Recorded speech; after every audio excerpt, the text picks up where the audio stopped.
Hello and welcome, Eagle fans, to the weekly Coaches Show. I'm Daniel Kirkendall. I'm here with Coach Stephen Fitzhugh as we look forward to week 2 as we face General Trass and kind of look back at week 1 against Caldwell. Our weekly Coaches Show is brought to you and to us by McDonald's. All right, Coach, week 1's in the books. 42-0 victory against Caldwell on the road.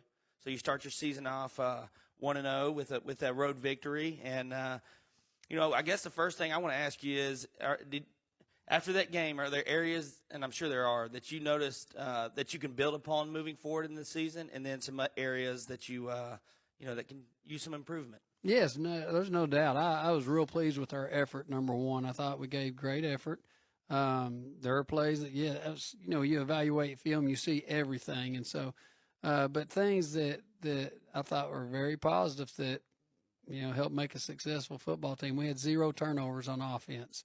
We had very few penalties throughout the game. I think we had 4 for the whole game. And so those are things that are critical when it comes to the game of football is don't beat yourself. Another positive thing defensively, we still had missed tackles, missed blocks, things like that we can come back and correct. But I definitely liked the start, the energy, the passion that our guys played with. Again, just going out there and playing OCS football. We had 9 new starters on defense and 8 new guys on offense. And so for them to go out there, we emphasize that it's your turn now. Your turn to carry the torch, your turn to be wearing the gold on Friday night. And I was very happy with the way the guys went out and responded to their opportunity. And again, that's something that we can build on because Caldwell had a big offensive defensive line. I mean, they outmatched us a lot size-wise. And so, again, I think that's a good confidence booster for our guys to know that, okay, we've played a big, offensive defensive line. And so, again, those are all things that we can build on going forward.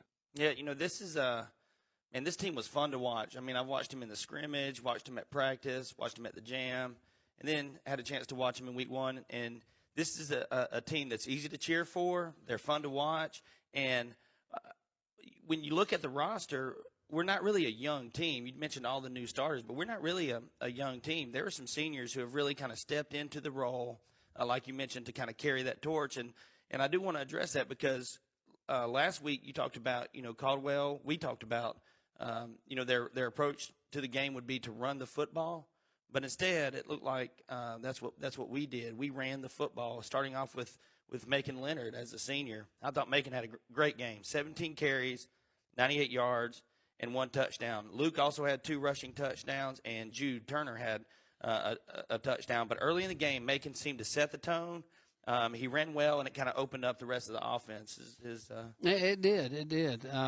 Again, there's a senior that had a big night, and several offensive linemen up there that were getting their first starts, paved the way for him. And then, Voyon had close to 100 yards receiving in his first start. Cooper getting his pick 6, and so you love to see that for those seniors, Andon Melton started in the secondary, did a great job, and again, just go on. But our seniors are making the most of that opportunity that they have waited for. And again, you have a tremendous amount of respect. So often in today's world, it's I want instant gratification. I want things now. If I don't get it, I quit.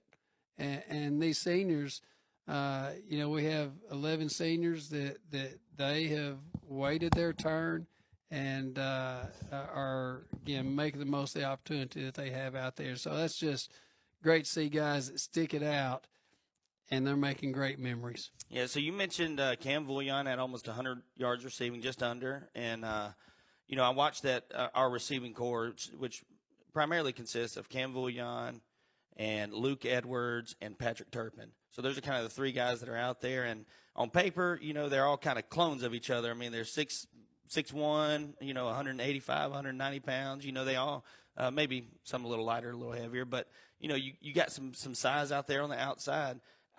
What I was impressed with our wide receivers was the yards after the catch.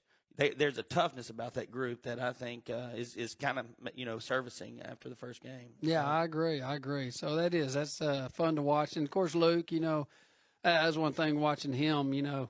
He's completely different right now than he was last year at this time. Last year he stepped in nervous, jittery, and he's stepping in. He's a leader now, and I thought he kept great command of the offense and just the poise and competitive fire that he had. Again, just totally different what a year does for a person. And like I say, he stepped out there and ran well, threw well, and again, boy, he battled that foot injury for a long time, but I think he showed that there are no hindrances from that at all. So just excited about again the way that group went out and executed that first ball game. So Luke was 14 of 25 for 204 yards and had the touchdown to Cam Vouillon. I thought he did a great job of commanding the offense. Like you said, one more thing about offense that I noticed, and you alluded to it, is the way the offensive line played. So Stacy is kind of in the center.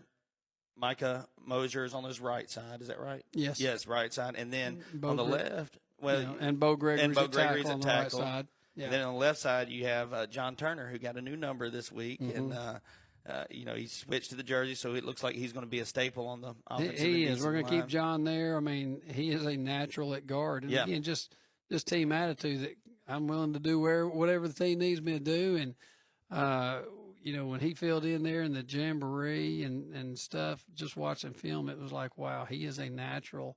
And so, John's a staple there now at that left guard. And, of course, Jackson Mann at left tackle. Yeah, is Cooper playing tackle some? Cooper's we're going to keep him as tight end right now. Okay. Yeah. Well, that's good. So one thing I noticed about this group was in the first half they did a good job of opening the holes up, but in the second half to finish the game, just to close it out, I think Luke's second touchdown run, 5 or 6 yards out, and he just went in untouched. I mean, it just opened up. So big kudos to our offensive line, the way that they've played this week, and they're stepping into their role. On the other side of the ball, man, we don't do an official player of the game.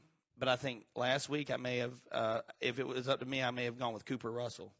Cooper had 7 tackles, 1 sack, 1 tackle for loss, 1 fumble recovery, and 1 interception for a 34-yard return for a touchdown. A senior. Man, he is holding down that middle linebacker position. He is. He's a great leader to have right there in the middle. And, again, just a guy that has waited his turn and been patient and has worked hard and done everything that you want a kid to do. And so, again, to see him go out and have that kind of success in the first ball game, that's just really exciting. Yeah, so, Caldwell was going to try to run the ball at the middle. And, first 2 drives, it seemed like Cooper got maybe 5 of his tackles in those first 2 drives because he just really kind of slammed the door on He did, because really on the first play of the game, they blocked things well, and they had a huge hole, and Cooper shot through the crease right there in the middle and dove to make a great tackle that prevented a huge play from happening. Yeah, and it really allowed your defense to really swarm the ball. That's another thing I noticed about this team. That's looking at this game, it was a full team effort, top to bottom, and the way the linebackers and the defensive line swarmed to the ball, along with the defensive backfield. I want to talk about them in just a minute. Your defensive backfield, you mentioned Andon Melton, but you have Eli Red and Aiden Eldridge. Again, seniors. This is probably, I would say, senior heavy as far as a group. And you get to work with the defensive backs all the time. But one interesting thing about these guys is, one, I think they're a matchup problem for other teams. 2, they're dedicated. They're on defense. Like, these guys are – how long has it been since you've had – your defensive backfield and your wide receivers that don't do the same thing? It has been – I don't know if I can remember a time, to be honest with you. And so that has been a unique situation. That and then at our other corner, Barrett Freeland came in the season as a starter there, and he's been out, the last few weeks. And Connor Robinson and Tristan Raymond have been alternating that spot. But there again, all of the DBs, none of them are starting on offense, and so it allows us a lot of keeping them fresh. It makes a difference. And then Cam Vouillon's that extra DB that we bring in at times. But it's really made a big difference. Like I say, you keep them fresh, and so that's a great situation to have. Yeah, and so when Eli Red, he had a big hit in the scrimmage game. I mean, he's a physical player, and Andon's a physical player on the outside. And Aiden is probably the most experienced player on defense, that you have. Without a doubt. Yep. So it's good to have those guys. And like you said, if you got to rotate, a fourth, it's good because Tristan Raymond's a freshman. So you feel good putting him out there with, especially with the seniors around him that can help direct him a little bit. You've got one-way starters in the defensive backfield and at wide receiver. Again, that's just unusual. I don't know if I've seen that since I've been here. You actually don't have it. It seems like there's not as many two-way starters as there has been in the past. One of those guys is John Turner that we talked about. And what I want to ask about John, you mentioned how he just slid right into that guard position. He's natural at it. But how much has his experience as a running back helped him to be able to play that position? Well, definitely. I mean, he has seen what the different view, and so again, he understands what those combo blocks and the angles and everything like that. So I think that's definitely helped him out. Having that experience. Yeah, and it's just like you mentioned, though, just the team mentality of him to say, hey, whatever it takes, and I'll do whatever I can to help this team win. The other one's Stacy Shaw. Okay, so Stacy, I think last year he played both ways a little bit, but his conditioning became an issue at times. But I saw him out there on the field an awful lot on last Friday He's night. in better shape this year than he was last year. Yeah. But he did a great job at nose, great job at center. So, and he's, like I say, he's in better shape this year than he was last year. And just a force to deal with on both sides of the ball. Yeah, so those are really the unless I'm missing somebody, but I think Cooper at tight end, but your two-way starters, that's about all I can think of, and so that's kind of nice. It also gives you a chance to coach up those guys in the series when they're when we're on offense or we're on defense. All right, special teams. Turpin got out there and did the punt returns the other night. I thought he did a good job. I think he had one really nice punt return. How's that going? Great. I mean, just the courage of I'm going to field the football. And, he fielded, I think, 3 punts, and it, totaled up for 30 to 40 yards. But he does a great job of there's a calm level ball and keep his attention, not be distracted by things. And again, that's valuable. I mean, there's so many teams that a kid gets scared and they're going to let the ball hit the ground, and then it may roll another 10 yards. And so when you can gain 30 to 40 yards, as we did the other night on returns, it just helps your field position. And so he did a great job with that. Yeah, and Gavin, of course, did a great job with his kickoffs. I think he only had one punt. It was a 30-yard punt, but it was with a short field, if I remember right. But right before halftime, okay, we put Caldwell. Caldwell was in a punting situation. Mm-hmm. Okay, so they punt the ball, it's deep, and then there's a penalty on the play. And they scoot back, and they're punting from their own end zone. All right, Coach, were you trying to set up a free kick there? We were, and that was we were go for the block, but Mm-hmm. but if we don't get the block, try to get that fair catch, and that was one just kind of got lost in the lights, misjudged that one. And one thing we're going to do a better job of in that situation. Again, kind of caught us off guard right there at the beginning, but we're going to be better prepared for that situation. It's a lot on Turpin to go, hey, wherever that ball goes, you go get it. Mm-hmm. So what we're going to do if we get in that situation is let's put 3 guys back there to where, we got the entire field covered and regardless of which way that ball goes. And so, we were going to try to do that free kick. We had opportunity, but Gavin, he played a great game. That's such a weapon.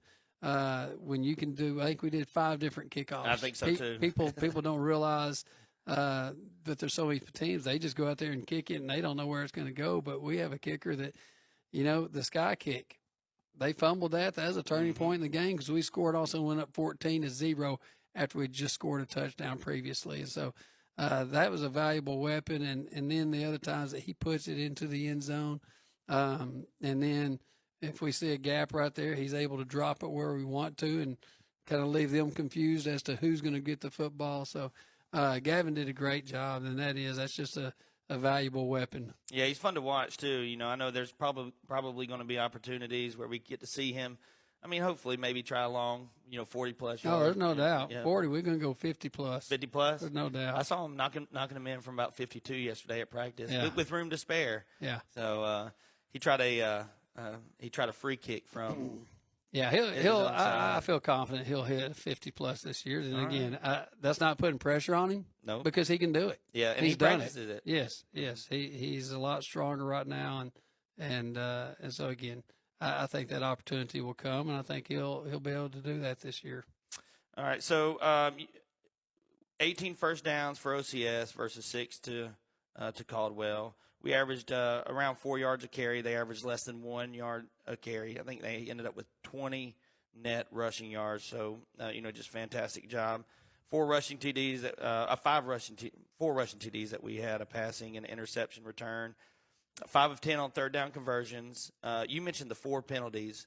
I don't think there were any pre-snap penalties on offense, if I remember right. I don't remember what the penalties were, but that was good to see. That you don't want to have 10 penalties. I remember last year we started out with a couple games with double-digit penalties, so that was good to see. But the turnovers, 2 takeaways. No, we actually had 4 counting the kickoff. Yeah, counting the kickoff. Yeah, 4 takeaways. To 0 giveaways. Mm-hmm. And you talk about it, and it's like the secret to winning football games that people, I guess, don't really want to recognize. But if you win the turnover battle, you're going to win games. And so is that something that you guys work on in practice? We do. I mean, we talk about it all the time that we take care of the football, do the drills. Again, as receivers, catch the drills before practice, carry the football high and tight, do the little things that help secure the football. And then defensively, we emphasize get the football. Our JV kids this week, Cooper Thomas is one that JV game. I mean, it's intentional, trying to strip the football out. That he had 2 takeaways in the JV game the other night, and so again, it's an attitude, and it's something that we're going to emphasize, and makes a big difference in ball games. Yeah, well, this team is fun to watch and easy to cheer for. So I'm excited about this upcoming week for a couple of reasons. One is it's week 2. I love it when we have a football game on Friday night.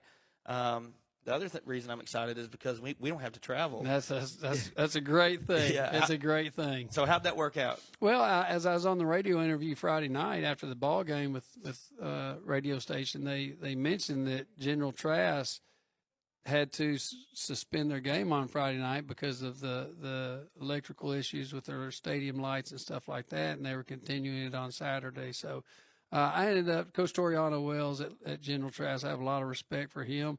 I mean, 3 years ago, they were in the state semifinals. I mean, he took over a program that was 0-10 year after year, and he has built it into a program. He takes pride in what they do. Painted the stadium, new scoreboard, new uniforms. I mean, Coach Wells does a great job at General Trass, but I knew that they had those issues with the stadium lights. They had played a mudslop game last week that, got on the field on Friday night and Saturday, and then we got all this rain coming this week. And so stadium lights can be tricky. And so I just reached out to him and told him that if they wanted to move it here, they can still wear their home uniforms. They will be the team that gets the gate. That our Eagle passes will not work this week. Okay, that was my next question. And so it's going to be $10 per person. So even again for our students, Eagle passes will not work. And so, but yes, and so he saw that as a good opportunity to not have that stress of, are we going to get our lights working? Last week at Caldwell, it was Thursday afternoon before they were able to get them working. And so that just adds a lot of stress. And so, again, knowing that the field, they're at General Trass, it was wet, or the electrical truck's going to be able to get in and do the things that they need to do and stuff like that. So it just took that pressure off. And, again, they can wear the home uniforms. They can keep the gate and stuff like that. It is a win-win for both of us. Okay, so I was going to ask about the Eagle passes because I was thinking the same thing. They'll be the kind of they won't be the host, but they'll be the home team, and so Eagle passes will not work. But I guess the parking passes still will. Parking passes and stadium chairback seats those are still honored. Okay. All right. What can we expect from this General Trass team? I mean, scheme wise, what do you see with this? They're similar to us. Lot offensively, they do a lot of multiple formations. They will line up in ace, which is 2 tight ends. They'll line up in empty. They'll line up, like I say, multiple formations. They have several good receivers. 6'4" kid that can go. Quarterback Williams is the kid that he makes things happen. I mean, you get on huddle highlights and look at his from last year. He's outstanding. He's the best athlete on the field. I mean, offensively, defensively, he makes things happen. And so again, they got several other good athletes. They again, a team that he has built that program, and he started from the ground level. So these are kids. Again, he'll have a football camp like our Believe and Achieve. He has that for the youth during the summer, and gets those kids, built into the program from elementary through junior high, high school. They have good numbers of over 40 kids, and so again, Coach Toriano Wells does a great job there, and he's going to have his team prepared. And again, they are producing some very outstanding football players. Whiteout Williams starts for ULM. Player of the game, week 1. Yeah, for ULM. And so he's a product of General Trass, and they have several others that are playing college ball somewhere. So, again, just we need to execute and again, not give up the big play. So those are some things we're going to have to do to be successful this week. All right. Well, Coach, I want to thank you for your time and the information that you could give us about your team and your program. Look forward to Friday night and the rest of the season. Eagle fans, I hope you're all there Friday night to watch the game against General Trass, the Panthers, I believe.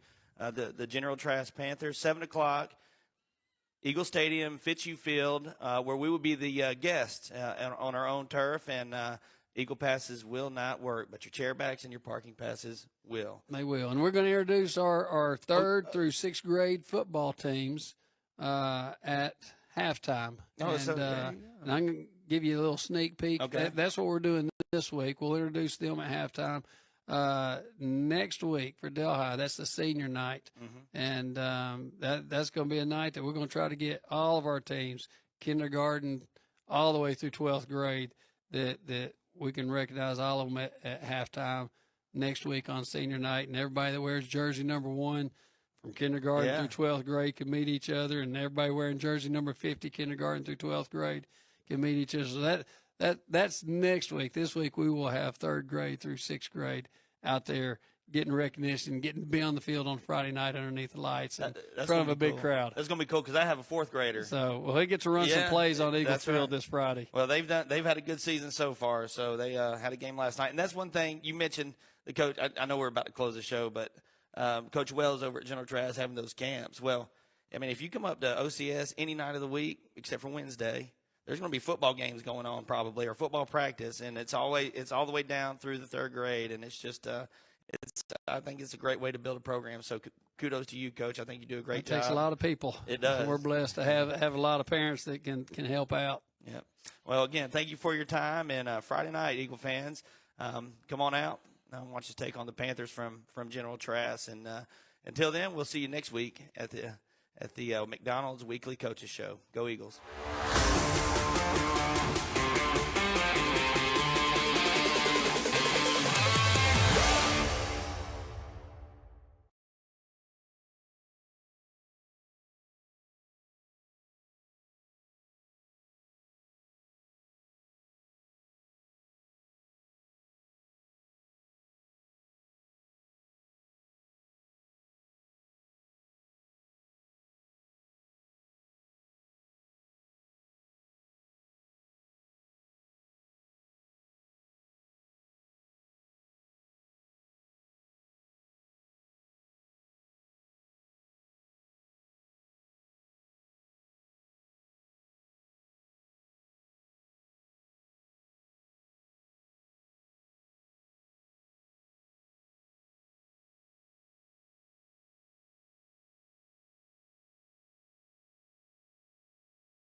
what was originally a home game for the Panthers, and hopefully it's going to be a competitive football game tonight.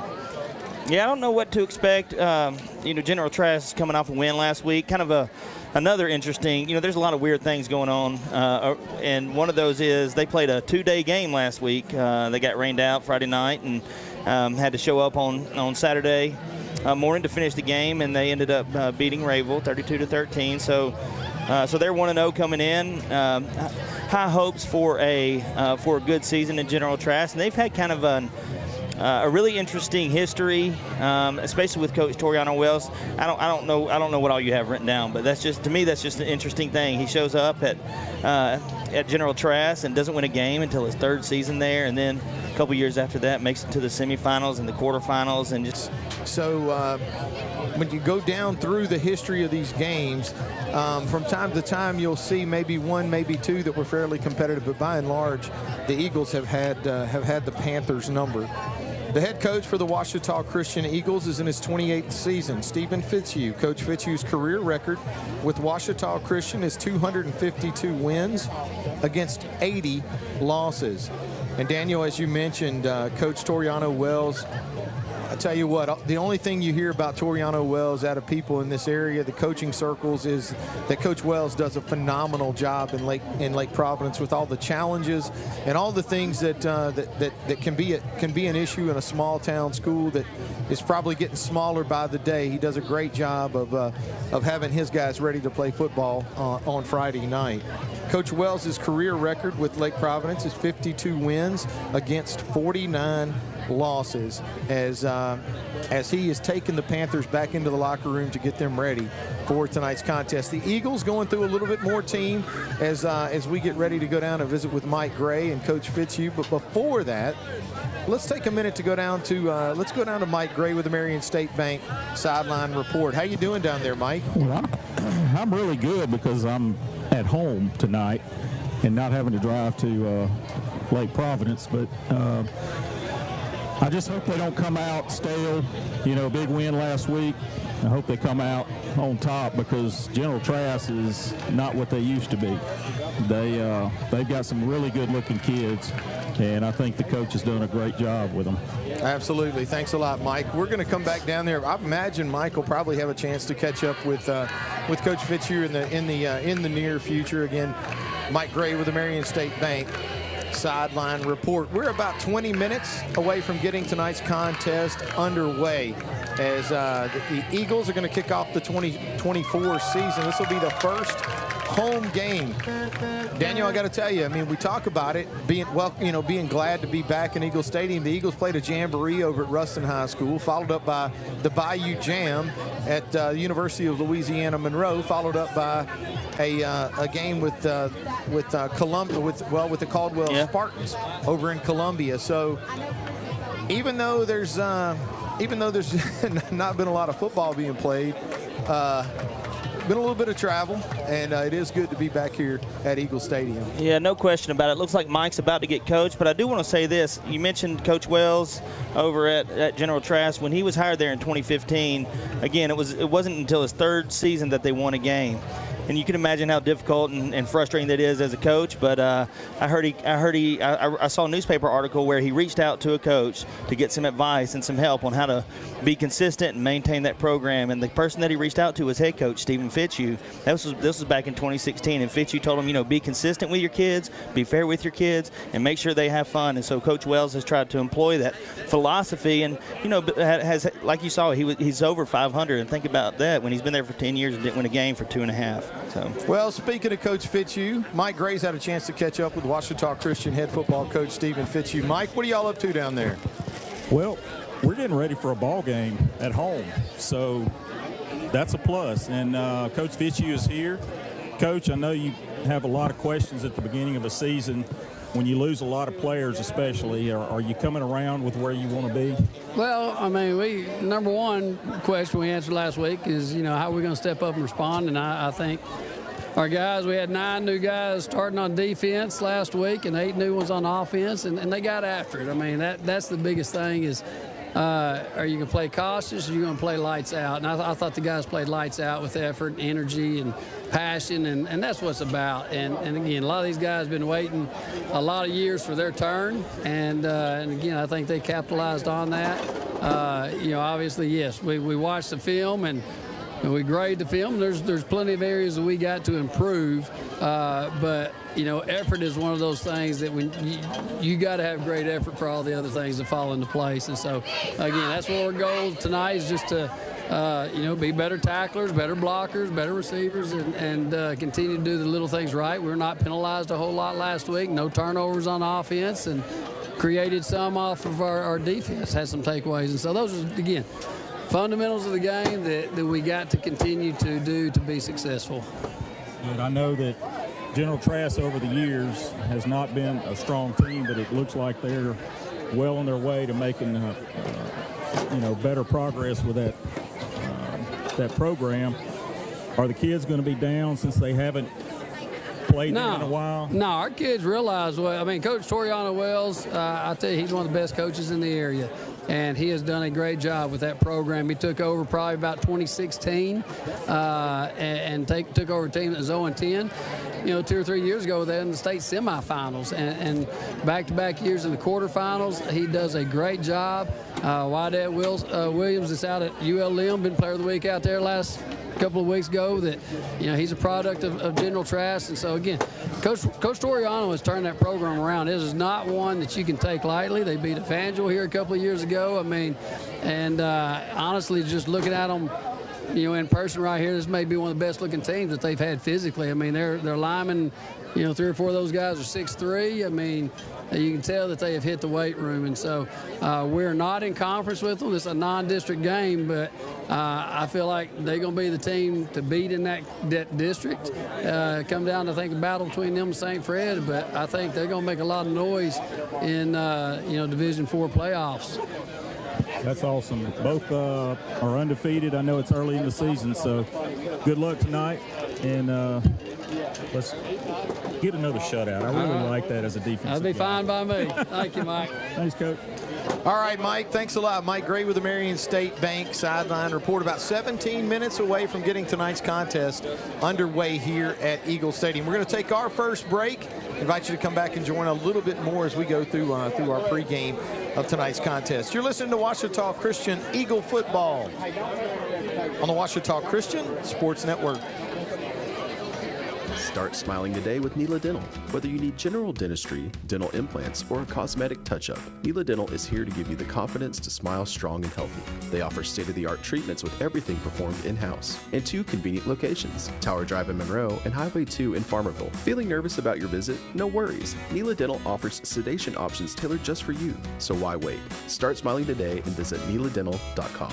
Neela Dental would like to wish OCS the best this season. Go Eagles. Dreher Contracting has been walked on and driven on all over town for 5 decades. Dreher Contracting has been serving our community for over 50 years. That's a lot of asphalt, surface treatments, hot mix, parking lots, driveways, asphalt maintenance, dozer work, and crushed stone. You can walk and drive on us with confidence. Call 281-2242. Dreher Contracting in Bastrop. There's no better time to get rid of those glasses or contacts. Now with the latest in LASIK, all laser eye LASIK, safe and ultra precise. Call for a free evaluation. 318-32-LASER, 318-32-LASER. Make the high humble decision for your LASIK care and clear vision. Are you tired of pushing through the pain? Do you struggle day in and day out with simple tasks? Are you ready for change? If so, call Louisiana Pain Care. At Louisiana Pain Care, our doctors are board certified and fellowship trained to target the source of your pain and help you manage it. Visit lapaincare.com for more information and to schedule your appointment. Louisiana Pain Care, your spine care experts. If your car or truck is broken down, or you locked your keys in your vehicle, or you just need a flat fix, call Bears Towing and Recovery at 388-3021. In fact, why not just save the number in your cell phone? That's 388-3021. Bears Towing is on call 24 hours a day and 7 days a week. They understand that an emergency doesn't happen at convenient times. Bears Towing, 388-3021. Bears Towing is a proud sponsor of OCS football. This is Coach Fitzhugh. Thanks for listening to Washita Christian Football on the OCS Eagle Football Network. And now back to the Farm Bureau broadcast booth. Welcome back inside the Farm Bureau broadcast booth, brought to you by Agent Chris Thomas. Stephen Fitzhugh Field, Eagle Stadium on the campus of Washita Christian School, as the Washita Christian Eagles getting ready to play host, play host. Yeah. Even though we're playing at Eagle Stadium, and even though we are playing on Fitzhugh Field tonight, Daniel, we are the away team. We're the visitors at our own stadium. But Coach Toriano Wells and the folks at Lake Providence had some issues with the lighting, and they've had some other things going on over at their place, and said, hey, you know what? We'll come to Eagle Stadium. And I got to tell you, man, it's probably a little, unusual for Eagle fans as they make their way in tonight to see the great folks from Lake Providence, or General Trass, I should say, taking up the money at the gate. But this is a home game for the Panthers, and as such, General Trass makes their way over tonight in black pants, blue jerseys, dark royal blue jerseys, and black helmets. The Eagles tonight are going to be wearing the traveling whites, green pants, white jerseys with green and gold trim, and the new green helmets. Both teams have completed their pregame warm-ups. The Panthers have made their way back out onto the field and are ready to, not too long, get this game kicked off. The Eagles, well, they're still putting together a little pregame strategy in the locker room as they get ready to make their way out onto the field. Really great night for football, and to say that, I'm going to go down to the sideline and check in with Mike Gray with the Marion State Bank sideline report. Mike, I had a chance to walk around a little bit, kind of hang out with the guys as they were warming up, and I speaking for only this former football player, boy, this is a fantastic night to play some football. Great weather. It is cool enough to wear, not have to wear air conditioning, but I'm just looking forward to watching some football. I live for this time of year. It's my favorite time of year. I get to go hunting sometimes. I get to go to ball games. I couldn't ask for more. I got you, Mike. Thanks a lot. Mike Gray with the Marion State Bank sideline report. I think Mike's ready. Oh yeah, he's ready. I mean, he's standing. His toes are in the field of play right now. But it is going to be a great night for football. Not sure about the temperature. Probably high 70s, low 80s will be what we see for kickoff. Kind of an overcast night here at Eagle Stadium. A few folks from Lake Providence making their way over to Eagle Stadium tonight to support the Panthers. Again, now about 10 minutes away from kickoff, and Daniel, not too terribly much to say about it. The Eagles enter tonight's contest at 1-0. Really nice victory over, I would consider Caldwell a pretty competitive football team. The Eagles go in and win that game convincingly by about 30 points. General Trass comes into tonight at 1-0 as well, with a solid win over the Rayville Hornets last week. The Eagles are currently ranked number 8 in the state according to the Class 2A Louisiana Sports Writers Association poll. Daniel, I'm still having to work on the fact that I'm saying 2A. Sports Writers poll. The Panthers unfortunately come in unranked according to the same poll. Panthers are making their way over to the sideline. Eagle fans want to know how the Eagles will win the game. Believe it or not, Daniel told me earlier that he already knows how the Eagles win this game, and now he's going to let us all know how the Eagles win tonight with Daniel's Ways We Win. Oh, thanks, David. I look forward to this, and I've got my notes, and I've done my homework. And if you ever watch a Stephen Fitzhugh interview and you go listen to what he has to say, he tells you the way to win each game, and it's win the turnover battle. Coach Fitzhugh is all about the turnover battle, and I think any coach in his right mind wants to win that turnover battle. Last week, the Eagles had 4 takeaways, 2 interceptions, and 2 fumble recoveries. And I do want to bring this up because during the coaches show this week, I talked about Cooper Russell at middle linebacker. Just had a phenomenal game.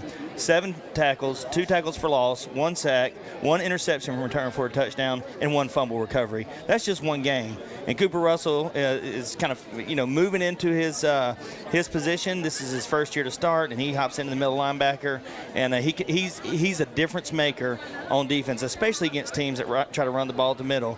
Plus, he had 2 takeaways last week. So take the ball away. Eagles had 0 turnovers last week, and they're going to look to continue that trend this week. The other way you got to win is you got to stick to your game plan. Last week, Macon Leonard started things off for our offense, running the ball up the middle. He ended up with 17 carries for 98 yards, and I think his longest was 15. And so he just pushed the ball down the field, 3 yards, 4 yards, 5 yards at a time. The Eagles were able to control the clock and just really, put the Spartans down and keep them down, and look for Macon Leonard to start things off again tonight. On top of that, Cam Bouillon had almost 100 yards receiving. Not only that, he had 5 catches, and you had Patrick Turpin with 4 catches. I think 7 different receivers caught the ball. So when Macon Leonard's able to run the ball like he did last week, that's going to open things up for the rest of this Eagle offense. And then one last thing, minimize the penalties. Last week, only 4 penalties. That's good. I remember last year, week 1, we had 11 penalties in week 1. And then I think we lowered it to 10 penalties in week 2. That was last year. So this year, we only have 4 penalties, and I don't think any of them were dead ball penalties. And that's a great way to start off and also manage the field position. So that's how the Eagles are going to win the game tonight. Well, the Eagles have made their way out onto the field, the turf here at Fitzhugh Field. Daniel, I hate to say this out loud. I don't say it very often. You and I have been doing these games for a while, but I am going to bring it up tonight. It's been forever since, I'm trying to think of a way to word it without. Well, the Ouachita Christian Eagles have never lost a contest on this grass. Don't beat around the bush. Just say it. That's what we'll say. Yeah. So the Eagles come into tonight's contest on Fitzhugh Field again without a loss so far tonight. So with it looks like about 8 minutes away from getting tonight's contest underway, as both teams have made it out of the locker rooms, and the Eagles getting ready to take the field. Great night for high school football here. Again, this game originally scheduled to take place up in Lake Providence. General Trass agreeing to come down here to Monroe tonight, and it should be a great night. I will say this, if you're not here at tonight's contest, I got to tell you, the home folks turned out. Yeah, they did. I wonder how many of them did not plan on making the drive to Lake Providence, but once the game switched, they're here. You know what? I'm not going to hold it against them if that's the case. Hey, it's actually not too bad a drive to get up to Lake Providence, but in all fairness, I would say Lake Providence is probably going to have a bigger crowd to draw from. Yeah. Here at Eagle Stadium tonight, as the Eagles make their way onto the sideline. We're going to go down to Mike Gray here in a moment, Daniel, for tonight's coin toss, as the captains for both teams getting ready to make their on their way onto the field. I will tell you, I think it's probably worth noting, and I think you have somewhere in your notes. You're going to have to share it with people that tune into the broadcast. What's our record with coin tosses so far this year? Well, I mean, in general. Yeah, this year we're 1-0. We won last week and deferred. And if you give me a second, I could find it for historically our coin toss. There's high score quarters. I actually looked at it today. We've won it over 200 times. But all right, 1-0 this season, and we kicked to start the game. Oh man, I don't see it, but that's 2023. We were 6-1 last year. 6-1 last year. Okay, all right. So I'm sorry. We were 6-1 when we won the toss, and 5-1 when we lost the toss. So we won it 6 times. All right. Well, it looks like we're actually going to have tonight's invocation and a national anthem before the coin toss. So we'll take a break from here at Eagle Stadium. You're listening to Ouachita Christian Eagle football on the Ouachita Christian Sports Network. I'm Dustin.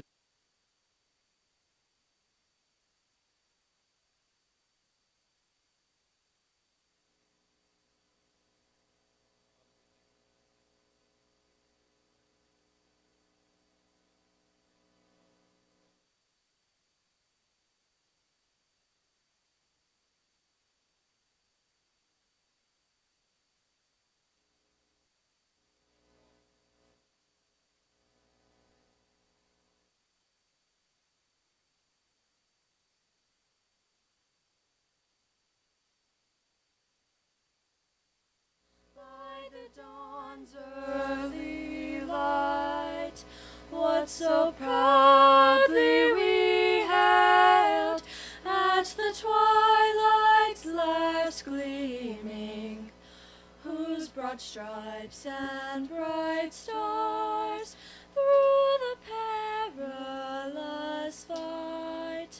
O'er the ramparts we watched were so gallantly streaming, and the rockets' red glare, the bombs bursting in air, gave proof through the night that our flag was still there. Oh, say does that star-spangled banner yet wave o'er the land of the free and the home of the brave, of the brave.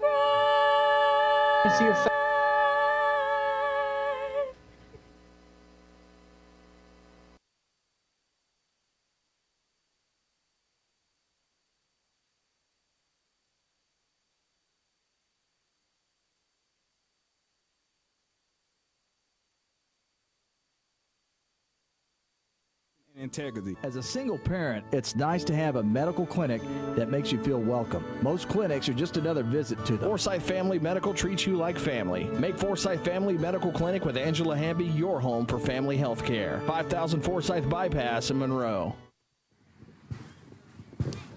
Go down to the field and check in with Mike Gray and Marion State Bank Sideline Report for tonight's coin toss. Mike? Yeah, the teams are shaking hands, fixing to flip the coin. All right, guys, it's nice, all about sportsmanship. That's blue talk to blue, white talk to white. You guys are the captains, all right? We expect you to take care of your teams. If you can't take care of your teams, we got to step in, and you don't want that to happen, I promise. All right? You're the home team, you're the visiting team. This is going to be heads, it's going to be tails. I'm going to flip this, once you call it in the air, I'm going to let it hit the ground. You ready? Here we go. Tails. You have won the toss. What would you like to do? Defer. The Eagles have won the toss, and we're going to defer to the second half. All right, thanks a lot, Mike. Mike Gray with the Marion State Bank Sideline Report. Daniel, I have to tell you that speaking statistically, of course, I don't think it really matters that much whether the Eagles win the coin toss or not. 5-1 when we win it, 6-1 when we win it, 5-1 when we don't. Yeah, so it's But anyway, the Eagles do win tonight's coin toss. They do defer and are going to kick this football game off.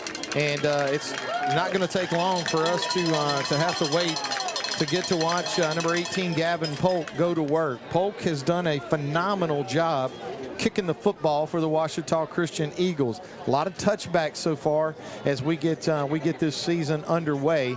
But Gavin capable of doing a lot of things. I think he's worked a little bit on the squib kick. Yeah.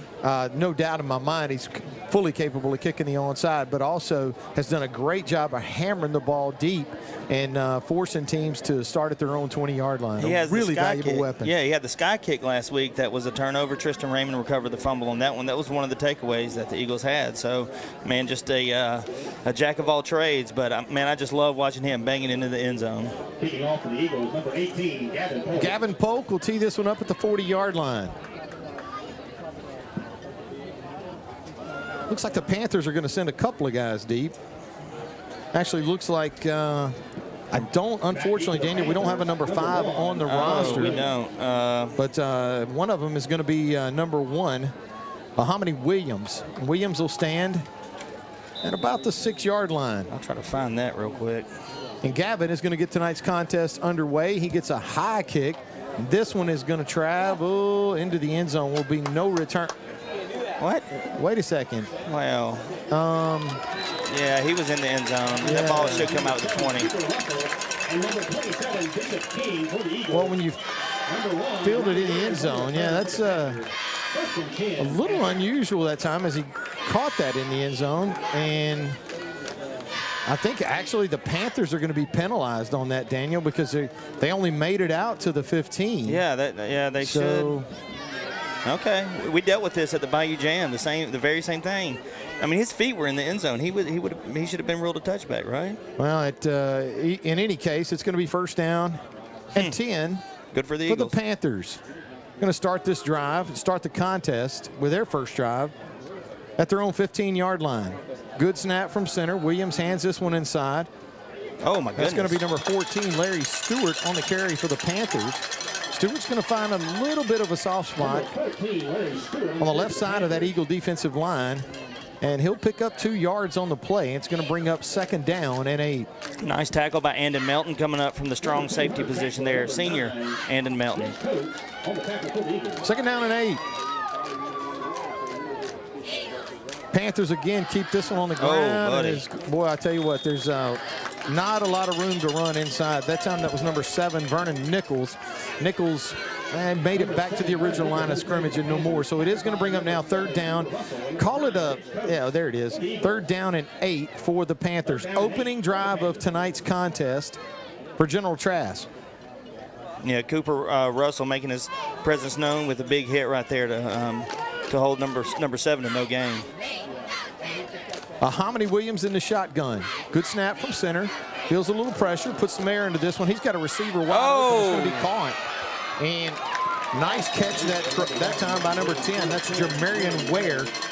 As Williams puts some air under it, Daniel, and, Ware was able to get behind the Eagle defense. It's going to be a huge gain for the Panthers on that play, as now they're going to be looking at 1st down and 10. They'll put this football at the Eagle 32-yard line. We don't have DH tonight. I'm going to guess that's about a 40-yard gain. Number 14 for the Panthers is Larry Stewart. And Stewart's going to find tough running inside the Eagle defense. They're going to give him 2 yards on the play, so it is going to bring up 2nd down and 8. They'll put this football at the Eagle 30-yard line. First drive of the night for the General Trass Panthers. A well-thrown football and a nice catch. Have the Panthers at the Eagle 30-yard line. 2nd down and 8. Man in motion across the formation. They go inside, and boy, it is going to be tough sledding so far for this Panther team as they're running right into the teeth of the Eagle defense, and the Eagles are there to meet them. Yeah, number 71, Hudson Weems with the tackle, but on the last drive for the first 2 plays, they just kind of ran it up the middle, didn't get much, and then hit the pass deep. So the Eagle defensive backfield is going to have to respect the throw right here. 3rd down and 10 for General Trass. Ball at the Eagle 30-yard line. Panthers look to throw. Steps up in the pocket. Unloads.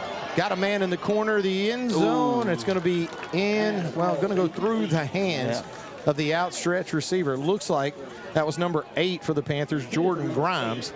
And that's going to bring up 4th down. I have to think they got to go. Oh, absolutely. 4th down and 10 at the 30. You're not going to kick a field goal from here. So this deep in Eagle territory, first 4th down of the night. Aiden Eldridge on the cover on the last play down the left side. Good coverage, but a really well-thrown ball. That had a chance to be caught. 4th down and 10. Williams looks to throw, puts a lot of air into this one. He's got a receiver down there, and it's going to be incomplete. Pretty good coverage that time by the Eagles secondary, but it is going to be incomplete, and it's going to result in a turnover on downs. So the Eagle offense will make its way onto the field. The Panthers, Daniel, not getting a lot done on the ground, but definitely showing off the ability to make the big play. Well, as Williams got one good for about 40 yards to put the Panthers in good shape, and then the Eagle defense just got tough. Yeah, 2 of those deep passes were intended for number 10, Jamarian Ware, who looks like he's about 6'3" or so. I mean, he's a tall, good-looking receiver there. Luke Vadrine brings the Eagles out, the junior quarterback. Will be in the shotgun. 2 receivers to his left, 1 to his right. Luke wastes no time. He's going to get this one out to Jude Turner. Turner's going to put his head down. Basically, Daniel, in all fairness, he's going to run over one of the Panther defenders and run through him for a gain of 17 yards on the play. And that's going to be more than enough for a community pharmacy 1st down. 1st down and 10, the Eagles already in Panther territory at the General Trass 49-yard line. Leonard joins Luke in the gun. 1 receiver to his left, 3 to his right. Good snap from center. Luke looks to throw and does. Puts some air under this one. It's going to be incomplete. Looked like that may have been a little bit behind his intended receiver, Cam Voyon. It's going to bring up 2nd down and 10. Yeah, Cam has to reach behind him and almost makes a one-handed catch there, but tips off his fingers, and I guess it's a good thing that ball was not intercepted. It wasn't really close to being intercepted, but that would have been a tough break right there. 2nd down and 10 for the Eagles. Ball at the Panther 49-yard line. 8 minutes and 57 seconds left to play here in the first quarter. And Daniel, we must have had a penalty marker go down on the field. I didn't see it. But they're going to pace this one off. Let's go down to the sideline and check in with Mike Gray in a Marion State Bank sideline report. Mike, we didn't see a flag on that one. Well, I know they played with 12 on defense that time. I'm not sure what else happened. I didn't see an actual flag. All righty. Thanks a lot. Mike Gray with the Marion State Bank sideline report. First down and 10 for the Eagles following the penalty. Ball at the General Trass 34-yard line. The Dream goes to work.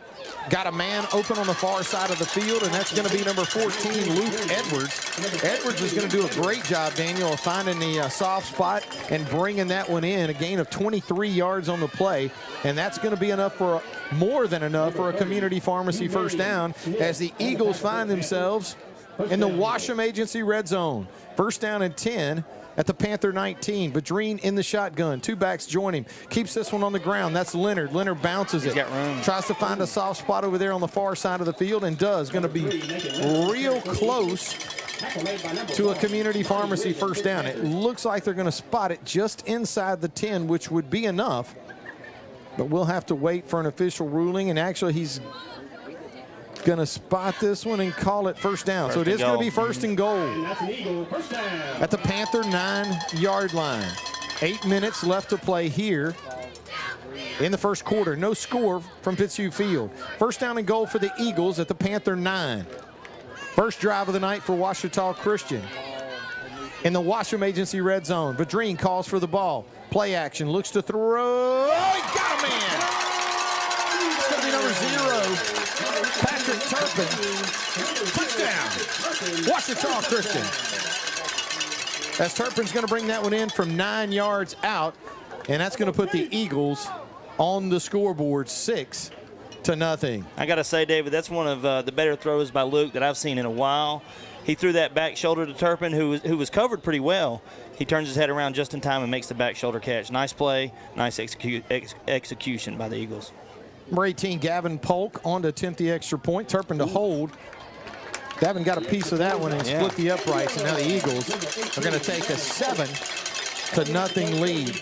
Got it done, Daniel, that time with a little through the air and a little on the ground. A nice balanced drive as the Eagles put their first touchdown on the board tonight. Matter of fact, the first touchdown here at Eagle Field as they take a 7-0 lead. Well, let's take a minute and go down to the sideline and check in with Mike Gray with the Marion State Bank sideline report.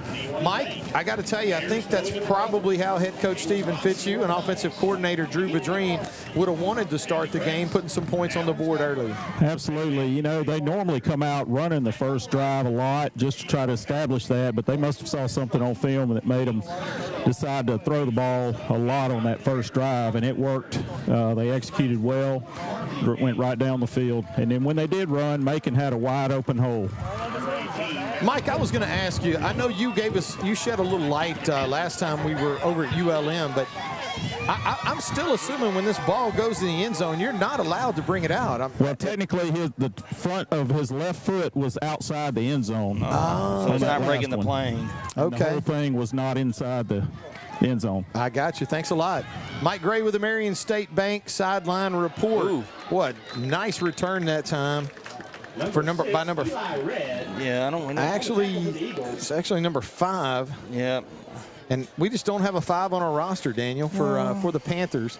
It's unfortunate. A great return on the play as the Panthers are going to start out with good field position here. Kick did not travel into the end zone. That was kind of a no-doubter, caught around the 3 or 4 yard line. But the Panthers are going to start with good field position at their own 32-yard line. First down and 10. Nice return for General Trass. 3 receivers to the right, 2 to the left, 5 wide. Quarterback, Hominy Williams, number 1, is going to keep it himself. Boy, I tell you what, it is really tough inside up the middle of that football field against this Eagle defense. Real stingy so far tonight. A gain of 1. It's going to be 2nd and 9. They put the football at the General Trass 33-yard line. Williams calls for the ball. Good snap, unloads, got a man wide open. He threw it too high. That one sailed out of his hand. You can see it when you let go of it. Had a couple of receivers there, Daniel, open on comebacks or stops, however you want to call it. Had a man there to catch the football, but unfortunately too high. And it's going to bring up already 3rd down and long for the Panthers. Again, an empty backfield, 5 wide, 3 receivers to Williams' right, 2 to his left. Good snap from center. Williams is going to have to step up immediately. He's going to make a couple of Eagle defenders miss. But unfortunately for the Panthers, that's not going to be there. And it looks like the Panthers are going to have to punt this football as it's going to be 4th and 5. They'll put this football at the Panther 37-yard line. That was good coverage by the Eagles there. Like you said, he had 5 wide and just nothing open. I saw Coach Sonny Vadrine, defensive coordinator, put Cam Vouillon in for Hunter Traxler, who's at the Rover. So kind of a little more coverage-based defense, kind of a 6 DB set. So. Well, able to hold I don't know what's going to happen, though. Panthers may be rolling the dice early here, as it looked like Williams lines up in the shotgun. 4th and 5. He is going to throw. He's going to put as much air into this one as he can. Good it's going to be incomplete. Great coverage that time, Daniel, by Tristan Raymond, as Raymond goes up and knocks that one down. A great job that time as he was stride for stride with his receiver. And I'm not sure exactly, Daniel. Tristan's got some nice height as he was able to go up and knock that pass down. And now the Eagles, they're going to set up with great field position to start this drive. Their 2nd drive offensively of the night. First one resulted in a 9-yard touchdown. Vadrine to Turpin. 1st down and 10 for Ouachita Christian. Ball at the General Trass 38-yard line. 6 minutes and 26 seconds left to play here in the first quarter. Ouachita Christian 7, General Trass 0. Vadrine in the shotgun. Good snap from center, and he looks to throw. He's going to pull this one down. Now he's going to have to buy time. Capable of doing it with his legs as he'll get over to the far side of the field before he's run out of bounds. Nice coverage downfield, Daniel, that time by General Trass, as Luke had nowhere to go with it and had to make something happen, and he did. It's going to be a gain of 5 yards on the play. It's going to bring up 2nd down and 5. They'll put this football at the Panther 32-yard line. That was kind of a slow developing play. I mean, long routes, the deep posts and things like that. And Luke bailed out of the pocket. I don't think he had enough time to make that throw. So good job picking up the 6 yards, 5 or 6 yards he got. Luke in the shotgun. Turner and Leonard join him in the gun. 2 receivers to his left, 1 to his right. Good snap from center. Leonard's going to get the call. He's going to pick up the 1st down, and now he's got extra bonus yards as he goes across the 20-yard line. He's going to be hemmed up and dropped, possibly run out of bounds on the far side of the field, but that's going to be more than enough for a community pharmacy 1st down. They're going to spot this football at the General Trass 17, and that's going to put us inside the Washam Agency red zone. 1st down and 10 for the Eagles.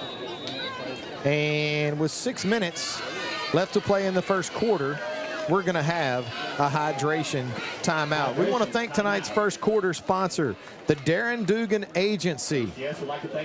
For all your home, auto, life, and business insurance needs, be sure to reach out to Darren Dugan at 318-807-2100. That's 318-807-2100. And Daniel, I will say this: Darren and his agency, longtime supporters of Ouachita Christian Eagle football. We want to thank the fine folks at the Darren Dugan Agency. Let's go down to the sideline and check in with Mike Gray and a Marion State Bank sideline report. How you doing down there, Mike? I'm good. Let me tell you, number 10 for General Trass is every bit of 6'6". Oh my goodness. Because I'm 6'1" and I'm looking way up to him, but I think they got a false sense of security with that first pass where we blew a coverage and decided to give him a 40-yard reception, because they've tried it 4 or 5 times since, and we've been in good position. Absolutely. Thanks, Mike. Mike Gray with the Marion State Bank sideline report. 1st down and 10 for the Eagles. Ball at the 18-yard line of General Trass. The Eagles, 2 running backs in the backfield, 2 receivers left. Vadrine goes to work out of the shotgun. A good snap. Gets this one to Leonard. He cuts it up inside. Another good cut. Boy, he's going to take a big shot that time by looked like number 53 for the Panthers. That's actually, let's see, number 53 is going to be Josh Hopkins. Hopkins comes up from his linebacker position and delivers a blow, but not before.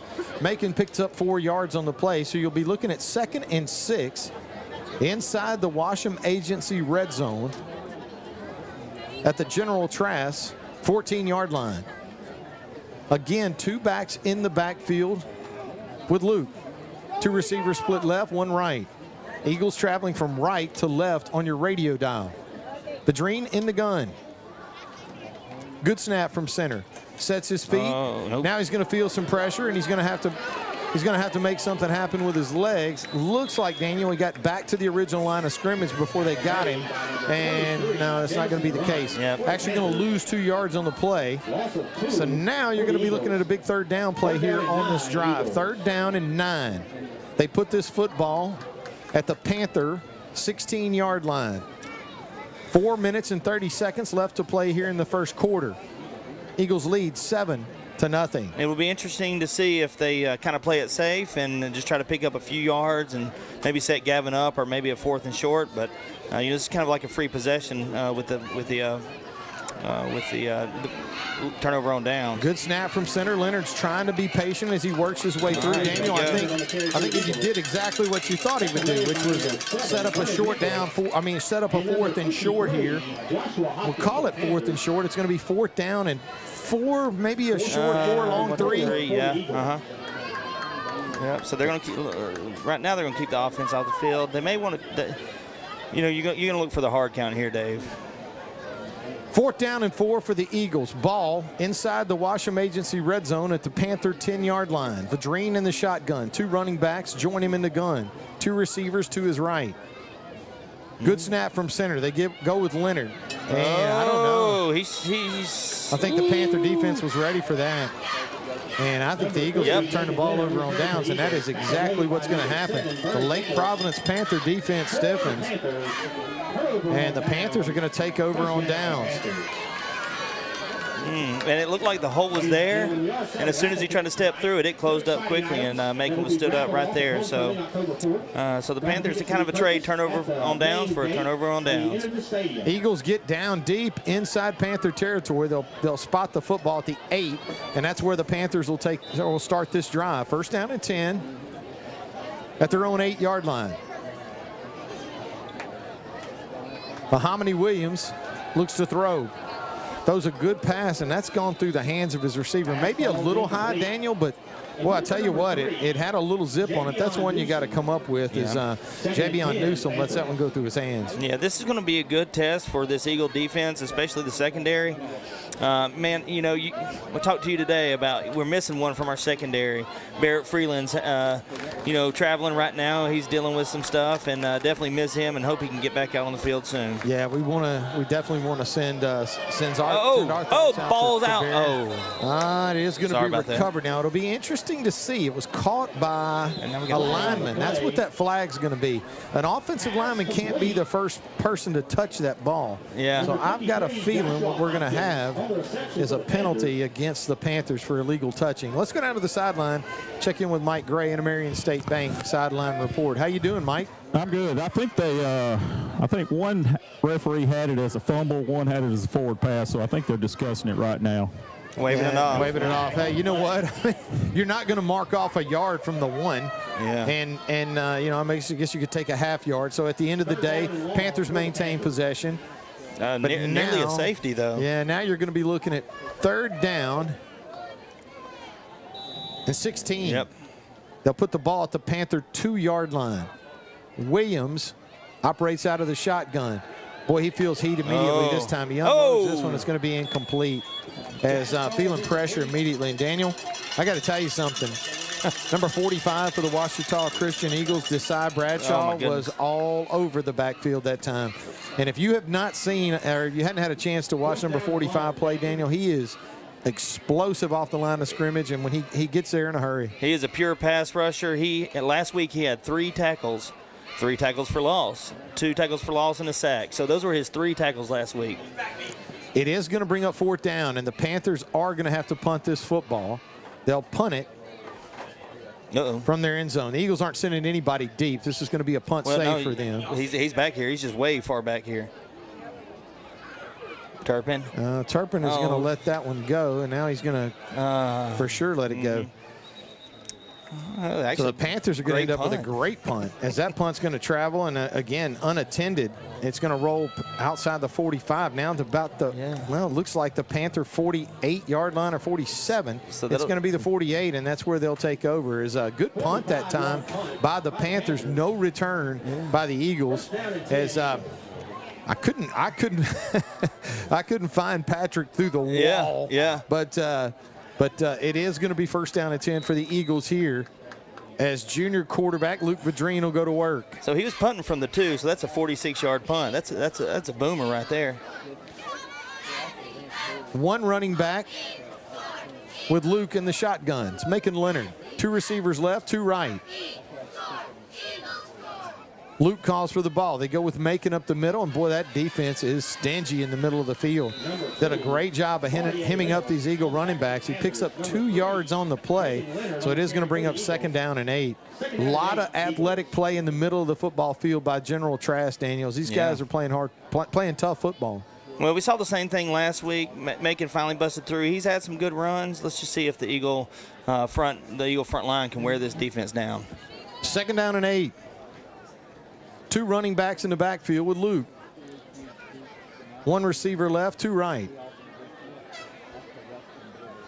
Good snap from center. Luke looks to throw. He puts some air into this one. That's going to be complete. A nice throw that time and a nice catch. It looked like number 15, Cam Voyan. As Voyan will bring that one in. Does a great job, Daniel. I'll tell you, that's when you see somebody that knows a little bit about, maybe the next level of receiver, as he reached his hands out. He caught that one with his hands, able to secure it and bring it in. You try to bring that one in with your body, and you might have a problem. That's right. A nice catch, or a nice throw that time, and a nice catch by Voyan. More than enough for a community pharmacy first down. First down and 10 for the Eagles at the General Trass 34-yard line. Vadrine in the shotgun. Good snap from center. Sets his feet. Going to let this one go deep. He's got a receiver down there. It's going to be intercepted. Number 3 for the Panthers is Newsom, and Newsom is going to haul that one in. Number 3. It looked like you said, Daniel, maybe a little bit of miscommunication on the route that time, but in any case, the Panthers are going to intercept that pass, and they're going to have the ball now. It looks like they'll spot it first down and 10. At the Panther, I was going to say 22, and is that 18? 18. Still say the 22-yard line. No, well, it was 18-yard line. I'm sorry. And he intercepted that about the 1. I'm trying to do DH's job here, so that'll be a 17-yard return. First down and 10 for General Trass. Off the interception. Williams goes to work. He throws this one out in the flat. It's going to be incomplete, as the officials on the far side of the field wave it down. So it is going to bring up second down and 10. Daniel, the Panthers were able to get things started. They threw a nice deep ball to Jamarian Ware, but really haven't had much success through the air since. A minute and 27 seconds left to play here in the first quarter. Ouachita Christian 7. General Trass 0. So the Eagles have Tristan Raymond in. Tristan Raymond's over 6 feet tall, so he's going to try to match up with his height, but expect them to take that shot almost every time they touch the ball. Panthers are going to keep this one on the ground. Nice patient run that time, but looks like the Panthers or Eagles are saying the Panthers lost the ball. They're rolling him down. But the Eagles don't make that decision. The guys wearing stripes do. Yep. And it looks like from their indication it's going to be first down. Third down for the Panthers. Yeah, third and about 5. That was about a 5-yard run there. I think he got slung down, and then the ball popped out after he was down. So the Eagles looking for actually 6-yard gain. So the Eagles are going to look to make a stop right here and get the ball back. Third down and 4 for General Trass. Ball at their own 23-yard line. Here comes the shot. 46 seconds left to play here in the first quarter. Throw out in the flat. It's going to be complete. Had a defender out there, Daniel, tried to undercut the route, mistimed it. The Panthers are going to haul that one in, and that's going to be more than enough for a first down. A nice throw that time and a good catch by Jordan Grimes, as Williams to Grimes is going to result in a first down for the Panthers. 30 seconds, or actually 34 seconds left to play here in the first quarter. Ouachita Christian 7, General Trass 0. Yeah, it's the first ball I think they've completed underneath. They've been trying to take the shots deep, and so the Eagles kind of The Panthers keep this one on the ground. Yeah, a good really run. nice, tough run that time by number 14, Larry Stewart. Stewart listed as a linebacker and a running back, and you can see runs hard with the low center of gravity. Nice, tough run that time. A gain of 7 on the play. It's going to bring up 2nd down and 3. Ball at the Panther 38-yard line.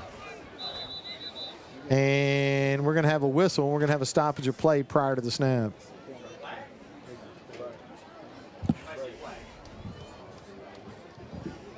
False start is the call against the Panthers.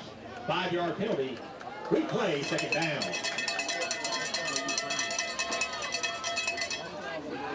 Panthers going to get flagged for a little movement. It's going to be a penalty of 5 yards on the play. So it's going to bring up now 2nd down and 8 for General Trass. Panthers with the ball at their own 32-yard line. And it looks like we're going to have a timeout on the play. We're going to take one with them. You're listening to Ouachita Christian Eagle football on the Ouachita Christian Sports Network. Start smiling today with Nila Dental. Ludwig Marine here on Darbone Lake, 110 Old Highway 15 in Farmerville, Louisiana. We have all your needs to have a great day on the water. From bass fishing, we carry a full line of products and services. Come check out our impressive lineup of Ranger bass boats, pontoon boats, and aluminum boats as well. Give me a call today, 318-368-8922. Ludwig Marine would like to say go Eagles. Here's the deal. When you combine State Farm Home and Auto Insurance, you save an average of $889. State Farm agent Ron Bush is ready to help you combine home and auto and save with 2 locations to serve you in Bastrop and Sterlington. Call 318-388-4663 today. Like a good neighbor, State Farm is there. Average annual per household savings based on a 2019 national survey by State Farm of new policyholders who reported savings by switching to State Farm.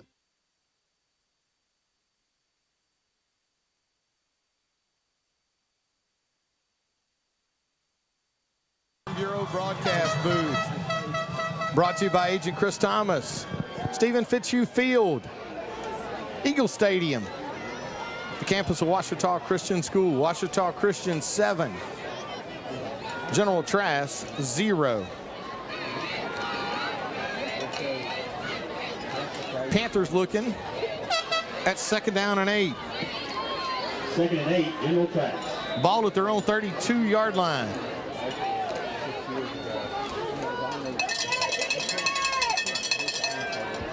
Quick throw out in the flat. It's going to be complete to number 4. That's Jaden Weaver. Weaver catches a low pass and brings it in. A nice gain on the play. And it's going to bring up a 3rd down and manageable here for General Trass. Yeah, 3rd and 1 for the Panthers here. Again, I mean, you got to think with the way that the game's been going that this is 2-down territory for them, and I don't think they're going to get it. Oh, it's close. Both of them. Well, they need to get to the 40-yard line. It looks like they got it. Yep. And it is going to be enough for a 1st down. So the Panthers will keep this drive alive as we start the 2nd quarter of play. Here at Ouachita Christian. 1st down and 10 for General Trass. Quarterback Hominy Williams looks to throw. He's got a deep ball downfield. Receiver's going to come back for it. Oh, no. We're going to get a flag for pass interference. Daniel, it's kind of one of those plays where it was so underthrown, the defender for the Eagles that time, really not really much of a choice. Yeah. I mean, and unfortunately, when you do grab to pull back like that, they are going to throw that flag.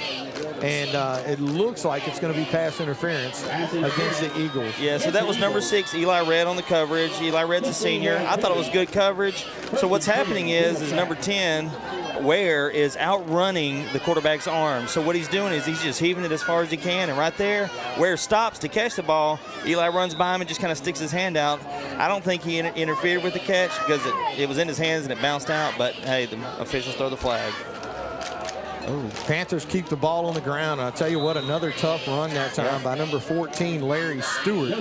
Stewart is, they don't list the heights and weights on this thing, but Larry Stewart is a football player. He is. Make Looks no like mistake about probably it. 5'8", maybe close to 200 pounds. And, hits the hole hard with bad intentions.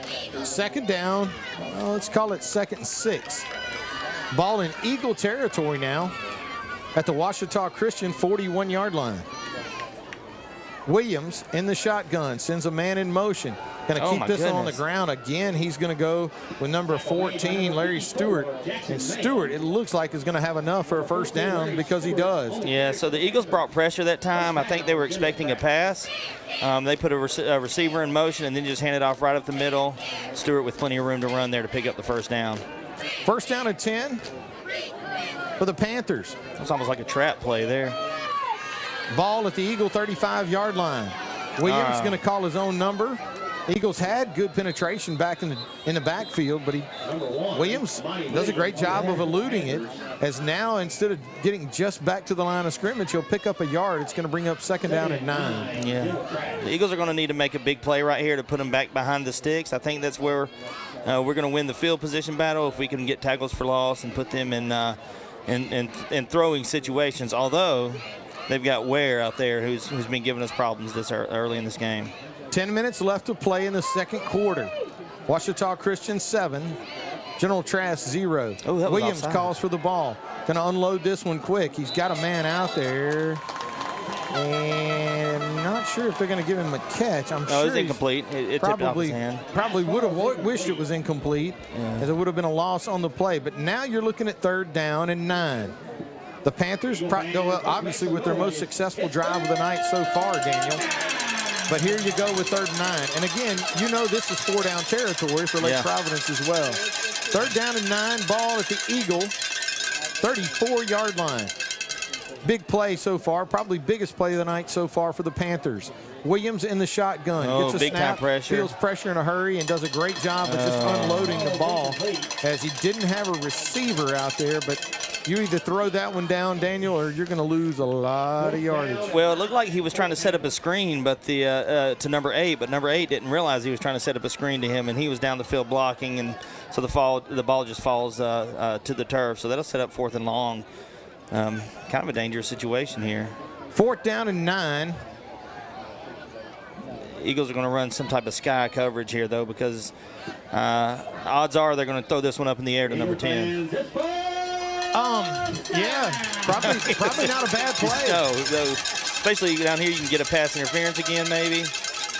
They are punting. Center, and they're going to punt this football. It's going to be an end-over-end punt. It's going to be fielded quickly and cleanly. And that's actually number 15, Cam Voyon. Voyon doing a great job, Daniel, using his head.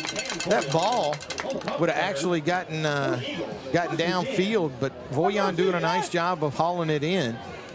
But one of those end-over-end kicks, if you don't field that one, Daniel, it probably travels down inside the 10-yard line. But Voyon with a heads-up play gets a hold of it and does what he can with it. So it is going to bring up 1st down and 10 for the Eagles.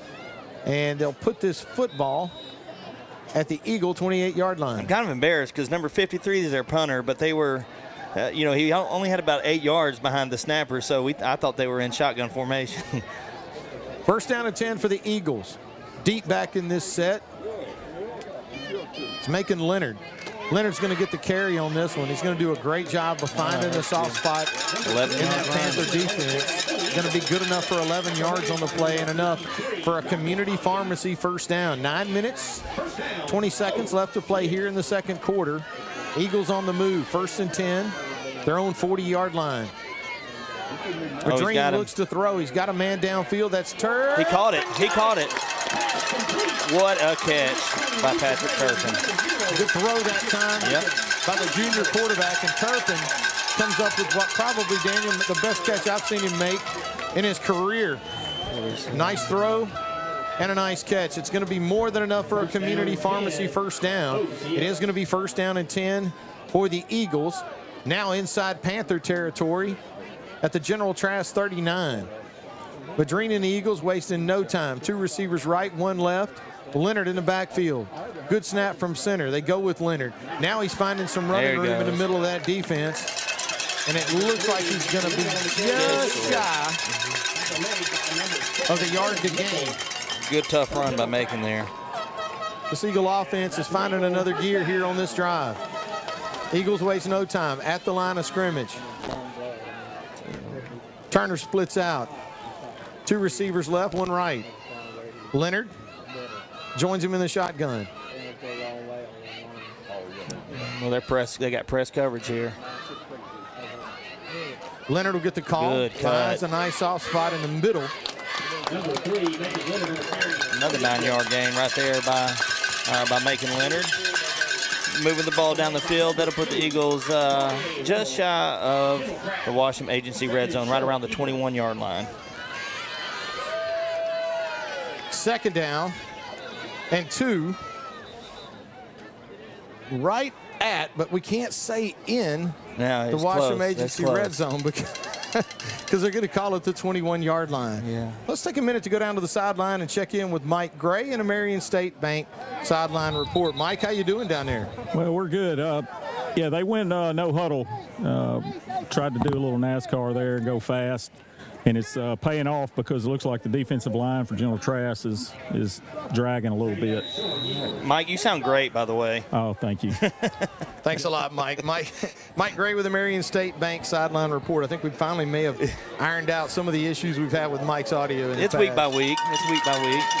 So far, so good tonight. Yeah. 2nd down and 2 for the Eagles at the Panther 21. They go inside with Leonard. Yeah, He's nice got some block. running room. He's inside the 20, inside the 15. On his feet, he's going to be dropped just shy of the 10-yard line.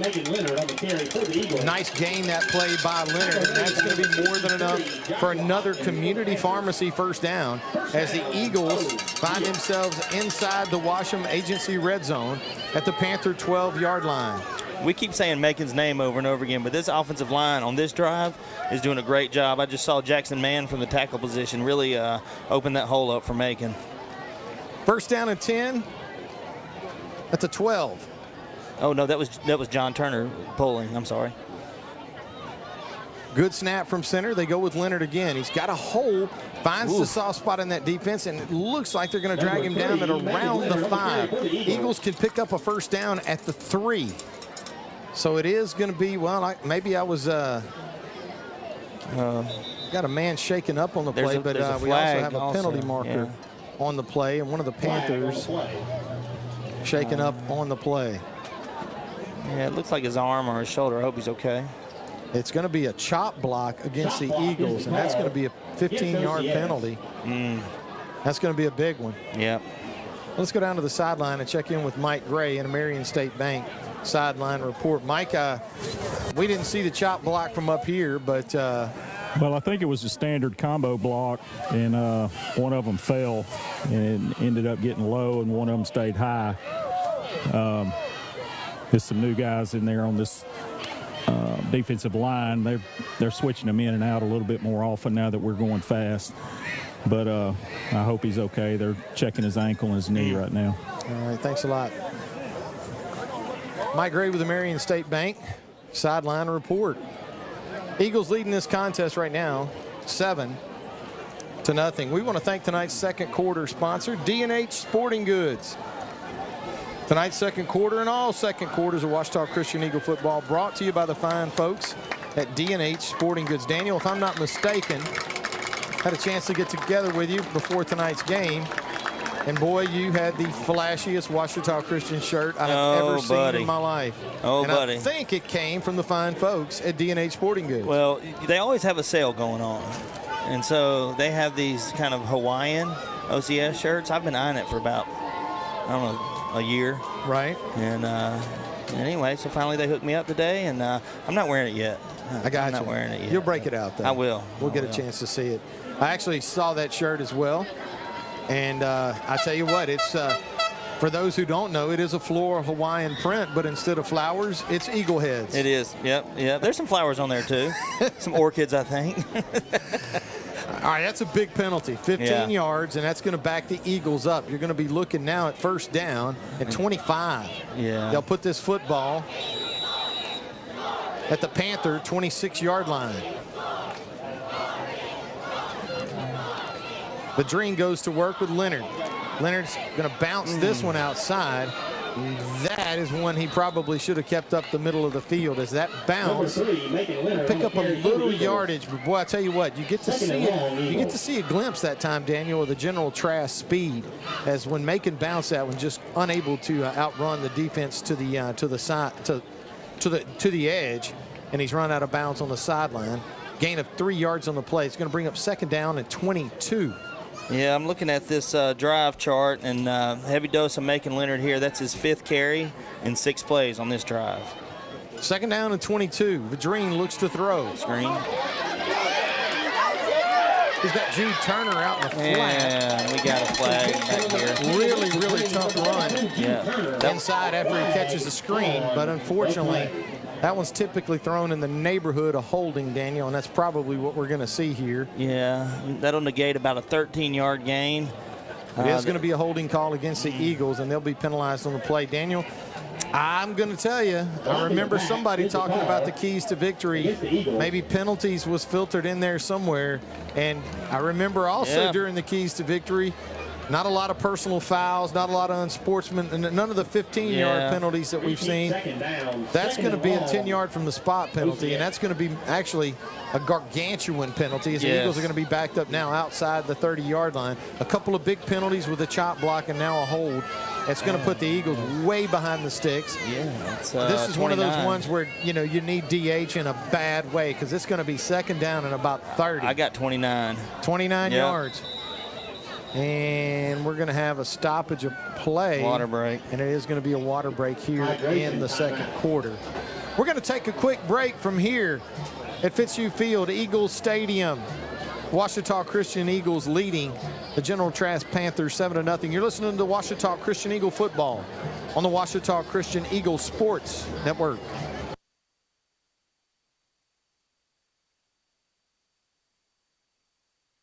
Forsyth Family Medical Clinic with Angela Hamby. Here's what patients have to say. Angela is an excellent healthcare provider. She has knowledge, compassion, and integrity. As a single parent, it's nice to have a medical clinic that makes you feel welcome. Most clinics are just another visit to them. Forsyth Family Medical treats you like family. Make Forsyth Family Medical Clinic with Angela Hamby your home for family health care. 5000 Forsyth Bypass in Monroe. There's no better time to get rid of those glasses or contacts. Now with the latest in LASIK, all laser eye LASIK, safe and ultra precise. Call for a free evaluation. 318-32-LASER, 318-32-LASER. Make the high, humble decision for your LASIK care and clear vision. Farm Bureau broadcast booth. Thanks a lot, Coach Fitzhugh. 2nd down and 29 for the Eagles. Ball at the General Trass 31-yard line. Luke Vadrine in the shotgun. 2 receivers to his left, 1 to his right. Vadrine looks to throw. He's got some time. Put some air into this one. He's got a receiver. That's Turpin. Touchdown! Ouachita Christian. And Turpin's going to take that one in from 31 yards out. Luke took a huge shot, Daniel, at the end of that throw. But I'm telling you, if you ask him, he'd take it every day and twice on Sunday as he throws that one in for the touchdown. A well-thrown football under duress by the junior quarterback, and another nice catch by number 0, Patrick Turpin. I believe his 2nd touchdown of the night. Well, 2nd and 29. Water break gives you a kind of a free timeout. The Eagles talk it over and dial up the right play. Nice job by the offensive coaching staff and execution by the players. Gavin on to attempt the extra point. He hammered that one. Nice hold by Turpin. Eagles increase their lead 14-0. Let's go down to the sideline and check in with Mike Gray and a Marion State Bank sideline report. How you doing down there, Mike? Well, General Trass has made some great adjustments on defense. They're keeping 7 to 8 in the box. The safeties walk down to about 7 yards off the ball, and that's helped them in the run some, but they're playing man out on the edges, and that's why Turpin got behind him on that one. It looked like, Mike, I don't know if you could see it down there from your vantage point, but I was watching the ball in the air, but it looked like Luke may have taken a pretty big shot after he let that one go. Yeah, he did. It was clean, but it was a good one. Oh yeah, no. Hey, a lot of sometimes that's just part of their job, is letting that thing go. It looked, from what I could tell, it looked clean from our vantage point. But boy, sometimes, tell you what, being a quarterback's a tough job. Yeah, I'm standing down here by my high school quarterback. And I remember him taking a few shots too. That was all great. Not from the guy I was blocking. Oh, I'm sure. Yeah, but you probably blocked your guy every time. That's right. Absolutely. Mike, for those listening, Mike standing down there by former Ouachita Christian quarterback and my former broadcast partner, Saul Graves, out taking in some Eagle football tonight. Eagles leading this contest 14-0.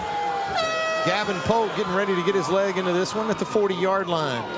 And that's going to be an onside kick. He's got it. Panthers never saw that one coming. And the Eagles are going to recover. It's going to travel 10 yards. And the Eagles will have the ball. Yeah, that's how you draw it up right there. You just kick it as fast as you can run, follow it down there, and just pick it up and fall on it. So the Eagles will take over in their I told you at the beginning of tonight's broadcast that Gavin Polk probably had something tricky in his kicking bag, and that's exactly what that is. He drag kicks it. The Eagles are going to recover, so it's going to be 1st down and 10 for the Eagles inside Panther territory. He's just at the General Trass 49. Fitz, you told me that last week against Caldwell they had 5 different kicking plays that they did. So I guess that was the other one right there. Sky kick, squib kick, deep kick, drag kick. Empty backfield for junior quarterback Luke Vadrine. 2 touchdown passes so far on the night. Both of them to Patrick Turpin. 1st down and 10 for the Eagles at the Panther 49. Vadrine with an empty backfield. Good snap from center. Good blocking. Sets his feet. He's drifting further and further back. Now he's going to have to make something happen. He's across midfield. He's across the 45 before he's run out of bounds just shy of the 40-yard line.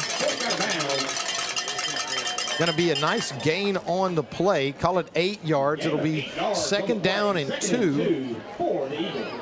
They'll put this ball at the Panther 39-yard line. Clock running with 5:23 left to play here in the first half of play. Ouachita Christian 14. General Trass 0. Vadrine is going to bring Macon Turner into the backfield with him. He'll stand beside him in the shotgun. 2 receivers left, 1 right. Actually, 3 left, 1 right. Good snap from center. Luke looks to throw. Oh, he's got him feeling wide some open. more pressure again. Unloads this one quick to Turner. And Turner's going to get run out of bounds at around the 40-yard line. And that's going to be, depending on where they spot it, it will be enough for another community pharmacy 1st down. Yeah, Luke's flushed out of the pocket again. He's getting time by the offensive line, but good coverage by the Panthers. And right there, Turner breaks off his route. Able to get enough for the 1st down. It's a nice 4-yard reception. 1st down and 10 for the Eagles. Vadrine in the shotgun. Ball at the Panther 33. Looks to throw and does. He's got Turner. Turner's across the 35. Now he's across the 30. Still on his feet. Rumbling inside the 30-yard line. They'll bring him up just shy of the 20-yard line. But that's going to be more than enough for another community pharmacy 1st down. Yeah. Daniel, the cheerleaders here at Ouachita Christian, throwing the small footballs into the stands. I got to tell you, it's one of the only things that I don't like about being in the press box. Yeah. No opportunity to get one of those footballs. If we get a window we can open right here, and maybe a cheerleader that can heave it down the field, That's right. That's right. We're looking there, but it is going to be a nice throw and a nice catch as Turner is going to pick up the 1st down. Just shy of the Washam Agency red zone at the 21-yard line. Good play design on that last play. Kind of a screen out to Turner, picks up about 18 yards. 1st and 10 for the Eagles. Vadrine in the gun. Good snap from center. Luke with plenty of time. Unloads this one. Got a receiver. It's Turpin. Touchdown! Ouachita Christian. As Turpin is going to take the end for his third touchdown reception of the night.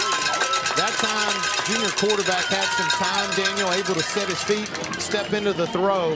That was a pretty ball, and Turpin does a great job of securing it. Looked like it may have gotten through his arms right there. It did. At the beginning, It but he does a great job of hauling it in. Third touchdown catch of the night, and the third touchdown throw for the junior quarterback. All to Turpin tonight. He's got 3. He's having a night tonight. Polk on to attempt the extra point. Perfect so far tonight on his first 2. Good snap, good hold. The kick is up, and he's good. That's over the scoreboard. Nice job that time. As the Eagles increase their lead now over Lake Providence, 21-0. Let's go back down to the sideline and check in with Mike Gray and a Marion State Bank sideline report. Nice throw and a nice catch that time, Mike. Yeah, that's twice that defensive back got caught flat-footed with Patrick getting 6 or 7 yards behind him. Those are easy. I like to see that. Absolutely. Thanks a lot, Mike. Mike Gray with the Marion State Bank sideline report. 3 minutes and 51 seconds left to play here in the first half. Eagles leading this contest now 21-0. Now what are we going to see from number 18, Gavin Polk here? All right, I'll take a stab at this one. I think he's going to kick it hard, and he's going to try and put it in the end zone. Those low screamers that he kicks? He's capable of doing it. Not the ones that roll, but the ones that are about 18 feet off the ground all the way through the end zone. Well, he's going to take a long run up. Yeah.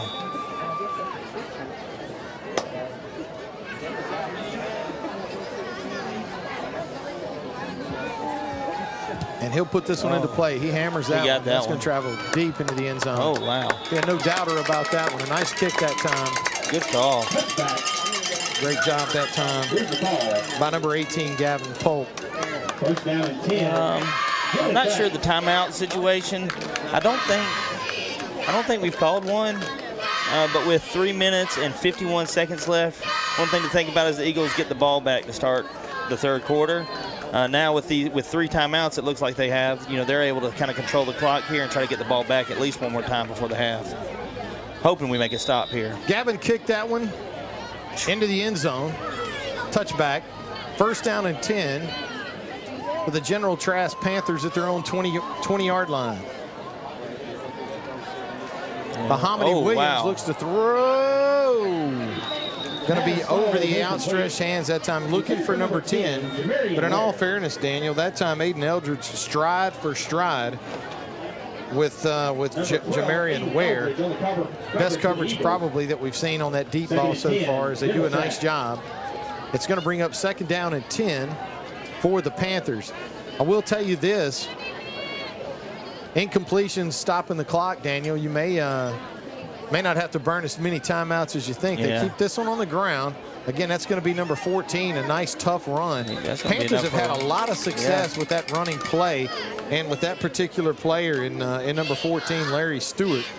Stewart's going to be close to a first down, maybe just a little shy. Let's call it third down and 1. Yeah. They put this football at the Eagle 20, or at the Panther 29-yard line. Third down and 1. General Trass. Williams in the gun.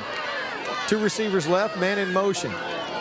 Quick handoff inside again he pushed it to Ware. forward. Or actually, that's going to be Stewart again. I got to tell you, it's going to be tough to keep Stewart from picking up a yard. It is. It is. Cooper Russell right there again, met him at the line of scrimmage, and Stewart's able to fall forward, kind of surge forward and push the pile forward to pick up that first down. New Clock running now with 2:59 and counting. Panthers with the football at their own 32-yard line. Williams in the shotgun. Calls for the ball, looks to throw quick and does, and that one's going to be in and out of the hands of number 10, come on. He didn't Ware. know. He had no way of knowing. And we've got a penalty marker on the far side of the field. The ball was thrown high. Number 10, Jamarion Ware goes up to catch it. Eli Red goes to tackle him when he catches it and finishes the tackle, but never looks up, and they throw a flag on him, I guess, for unnecessary roughness maybe. I don't know, but it's going to be a 15-yarder. Man, that's a tough break. First down and 10, General Trass. Yeah, I don't know. It is going to be unsportsmanlike conduct, so it's going to be a 15-yard penalty. It's going to set the Panthers up at their own 47-yard line. First down and 10. Clock with 2 minutes and 41 seconds left to play here in the first half. Yeah, how do you teach your guys to tackle on the edge? I mean, because that's exactly what just happened. Williams in the shotgun. Good snap from center. Steps up to throw. Launches this one as ball. far as he can throw it. And it's an interception. We're going to have to wait and see. They're going to rule it incomplete. And I got to tell you, if we were watching this on Saturday or Sunday, it might be one of those you want to take a look at with the camera, right? Yeah. But guess what? It's incomplete. A little friendly fire there, too. It was 3 Eagles conversion on the ball, kind of Eli Red and that's one thing that kills me, Daniel, is you see some of these plays in high school and you see that and you go, man, I wonder. Well, guess what? As soon as the ref makes a call, it's done. That's it. That's all there is to it. It looked like he held the ball up, but Connor Robinson, Eli Red, and Andon Melton all came together on that. So 2nd down and 10 for the Panthers. Williams in the shotgun. Eagles moving around like crazy up front on the defensive line. Yep, Number 14, Stewart with Williams in the gun. Turns, hands this one to Stewart. He's got some running room.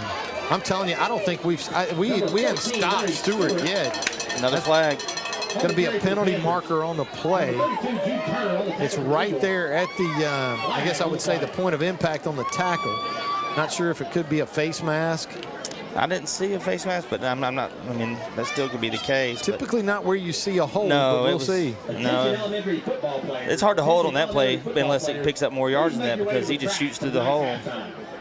It's against the Eagles. Personal foul.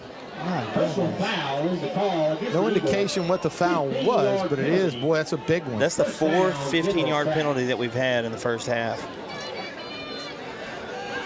So it's going to be 1st down and 10 in Eagle territory at the 29. 2 minutes and 24 seconds left to play here in the first half. Eagles lead 21-0. Williams in the shotgun, looks to throw quick and does. This time he's going to complete it out in the flat to number 10, Jamarian Ware. And Ware's going to do a nice job of getting north and south in a hurry, Daniel. Looks like he'll pick up around 8 yards on the play. And it's going to bring up 2nd down and 2. They put this football at the Eagle 21-yard line. Clock running with 1:55 to play in the first half. Best field position of the night for the Panthers, I believe. Williams in the shotgun. Feels pressure, steps up. He's going to have to make somebody miss to get away, and they're going to stop him. May have gotten back. It looks like they'll put him right at the line of scrimmage. So it is going to bring up 3rd down and 2. Minute and 30 seconds left to play. And it looks like we've got a penalty marker on the play. It's going to be an illegal shift against the Panthers. Boy, they sure let that illegal shift go for a while. They did. Yeah, that's supposed to be a dead ball foul. But, the Eagles, the mindset has changed from getting the ball back. Now you just want to keep the Panthers out of the end zone. That's your goal right here. Minute and 28 seconds. That penalty's big because now you're looking at 2nd and 7. Williams in the gun. Stewart joins him in the shotgun. Stewart, a dangerous running back for General Trass. They keep it on the ground with Stewart. And this time the Eagles are there. About 4 or 5 of them bring him down, but somebody that time, Daniel, working low on him as well as high. And it looks like the Eagles are going to take a timeout here on 3rd down. Coach Fitzhugh trying to find some way, somehow, to maybe preserve a little bit of time on that clock to possibly take a shot as a clock winding down here. Let's go down to the sideline and check in with Mike Gray in a Marion State Bank sideline report. How you doing, Mike? Well, Coach Fitzhugh, we get close like this, he's going to call timeout to get that ball back for 2 or 3 more plays right before the half. So we've had a couple of bad penalties on that. And look, I'm old school football. These new penalties of targeting and all this stuff, whether I agree with it or not, doesn't matter. They're going to call it. Yeah, the kid couldn't see that the receiver didn't have the ball a while ago, and they call that. And doesn't make sense, but that's part of it. The game has changed, and that's just the way it is. But hopefully we'll get a stop here, get another timeout, try to get the ball back with 30 seconds or so, and throw a pass downfield. Do we have 2 timeouts left, do you know? I believe we do. I think so, too. Thanks a lot, Mike. Mike Gray with the Marion State Bank sideline report. Hominy Williams brings the Panthers to the line. In the shotgun, 2 receivers left to right. Williams looks to throw. Oh, yes. That's going to be intercepted. That's a touchdown. That's number 5 for the Eagles. And Melton. And Melton is going to take it the distance for a touchdown. Walks it off Christian. I got to tell you something. Melton baited him that time. Oh, Daniel. man. Played off, played off, played off. He broke on that ball perfectly. Yes. Caught it in stride and takes it No the chance. distance for the touchdown. And, boy, I tell you what, a really nice play that time by Melton as he takes that the distance for the Eagles. And that's going to give them probably the cushion that they needed going in at the half. You know what I think Andon did that time was totally took the timeouts off the board. You know, need to that's right. preserve them. You never know, though. I mean, you never know. Honestly, I wouldn't be surprised to see him try another onside kick here. You know, you trust your defense. They've made plays right there. And on that one right there, you know, that quarterback, Williams, has thrown several dangerous balls tonight that have gone over the receiver's head. That one just kind of hung up in the air. I mean, it was perfect for Andon to step in and take it to the house. Absolutely. And I tell you what, it was what's nice to see is to see the timing on that. You could tell that he knew where, if he did throw it, he was going to be ready for it, and he caught it in stride, takes it the distance. I'm guessing that was about 80-yard, about an 80-yard return. Melton's return is going to give the Eagles a little cushion in their lead now, 28-0 with 48 seconds left to play here in the first half. That's your dream if you're a safety or cornerback right there, isn't it? You see a ball hanging up in the air. That's what you live for. I mean, you could see that Melton. I mean, when the ball was thrown, he broke on it, and I mean, I don't know if he baited him as much as maybe I'm giving credit for, but that ball was. Well, he didn't hesitate to jump all over it. It never had a chance. Yeah, you could see it unfold for. I guess we have a better perspective of that than Amani Williams. But Melton does a great job of finding it, targeting it, getting it, and getting north and south in a hurry as he takes that one in from, again, somewhere in the neighborhood of around an 80-yard interception return for a touchdown. Gavin is going to try the onside kick, as you mentioned. There it is. That's and he can't advance it. I don't think they're going to allow him to advance it, but you know what? So far tonight, you never know. Well, there's no spot here. It should be right around the 49-yard line. The Eagles should be at the Panther 49. Okay, they're talking about it right here. Should have been caught at the 49. And then anything after that would have, would have been possible. The Eagles know that. I mean, I think Coach Fitzhugh is. It's definitely Eagles ball because it bounced up. This was a different onside kick. It bounced up, and instead of going for the ball, the Eagle defender blocked the returner out of the way, and it just fell. It fell down, and Tristan just picks it up right there and tries to take it to the house. But okay, they'll mark. How are they going to mark it on that side of the 50? Well, it'd be illegal touching if it did. I guess it bounced off the player. First down and 10 for the Eagles. Ball at midfield. Vadreen in the shotgun.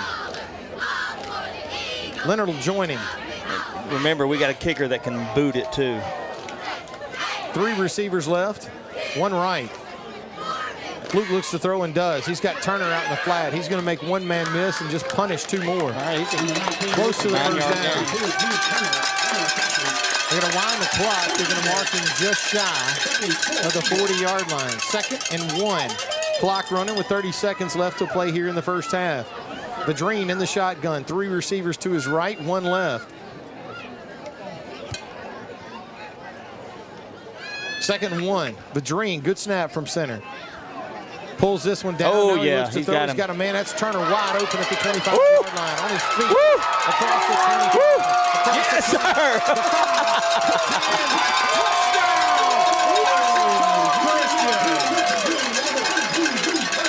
Beautiful throw that time and a beautiful run. Out of Turner.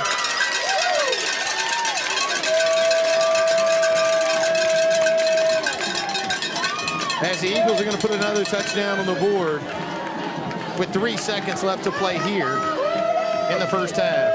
Now this may have been the insurance that Coach Fitzhugh was looking for. Gavin Polk on to attempt the extra point. Good snap, good hold, and the kick is up. and it's good. I got to tell you, hey, you know what? Good for Jude Turner. But, you know, hey, it's nice to know that the Eagles have somebody on the roster other than Turpin to put a touchdown on the board here tonight. Yeah, that's right. Well, so Andon tried to get in on the party, and now Jude does. That's right. We got two guys. Yeah. Yeah. That's boy, I tell you what, that's an impressive effort too. Turner catches the ball, gets upfield, but man, Daniel, I tell you what, the second effort, third effort, making people miss and running hard to get that thing into the end zone. Nice throw that time by Vadrine and a nice catch. Hey, great run after the catch, but I will tell you this, that ball could not have been thrown any better. Yeah, Jude caught that in stride. Yeah, Luke evades the pocket, and you know, Turner breaks off his route again and goes downfield, throws his hand up in the air, and Luke saw him and just threw it out. A lot of space to make that throw, but they both did it perfectly. And then Turner able to break a couple tackles. That first spin move, though, ooh, devastating. 3 seconds left to play here. Now you probably see the sky kick here, maybe. So you got Turpin's touchdowns, you got Andon's touchdowns, you got Turner's touchdowns. Yep, that's the 5. All 5 touchdowns brought to you by the fine folks at Trinity Diamonds Direct. Halftime. All those touchdowns and every Eagle touchdown brought to you by the fine folks at Trinity Diamonds Direct. Great coverage by the Eagles. At Trinity Diamonds for their continued support of Ouachita Christian Eagle football. The Eagles are going to end the second half, or in the first half of play here in the second quarter, with a 35-0 lead over the General Trass Panthers. Eagles get it done, Daniel, in a lot of different ways there in the first half. 3 touchdown passes to Turpin, interception returned by Melton, and a beautiful throw and catch and a nice second, third effort run by Jude Turner as the Eagles are going to halftime with a 35-0 lead. Let's go down to the sideline and check in with Mike Gray at Marion State Bank sideline report. How you doing, Mike? Hey, did y'all see that move by Turner? That reminds me of me when I was younger, and then I woke up. But yeah, that was a great move, and then he stiff armed going into the end zone. That was a great run. Great way to end that. I think we were up 7-0 there at the end of the first quarter, and we poured it on those last few minutes, and a lot better cushion, a lot better second half. Hopefully we'll get some young guys in there. That's my hope. Boy, Mike, I tell you, you just never know. I mean, you're General Trass. You're looking at the end of the first quarter and midway through the second quarter, and you're hanging in there, and your guys are moving the football. And I would say in the course of about 25 minutes, you look up and you're down 35-0. That's right. Turpin's got 4 catches, 80 yards, 3 touchdowns. Wow, man. Wow. I think Jude's got about 80 yards, too. Well, he had about 5 catches, I think. Well, you were talking about the mark of that last onside kick, and yes, it should have been at the 49. The referee was trying to tell him, the umpire in the middle, that it was at the 49. Just the other 49, right, yeah. Mike? Yes, right. Yes, and he didn't see it. He just waved his hand off like, no big deal. They're going to make it anyway. Yeah, that's right. Thanks a lot. Mike Gray with the Marion State Bank sideline report team. Hey, you know what? What's that? We're getting entertained up here tonight. Yeah, man. we got, What is this, the middle school Eagle line? It is. That's exactly what That's that what is. I'm talking about. Yeah. Young ladies are getting it done out there at midfield. Yeah. And, Here boy, comes it's nice the to see. kick Oh, line. watch out. There we go. Yeah, the fans go crazy. Oh, that's nice. Great to see those young ladies out there entertaining the folks here tonight. As we're going to take a quick break from here at Yale Stadium. I say quick break. Daniel, I think we may or may not have stats. Yeah, I'm figuring. You do the best you can with it, but come back and join us if you'd like to for our halftime show. You're listening to Ouachita Christian Eagle football on the Ouachita Christian Eagle Sports Network. If your car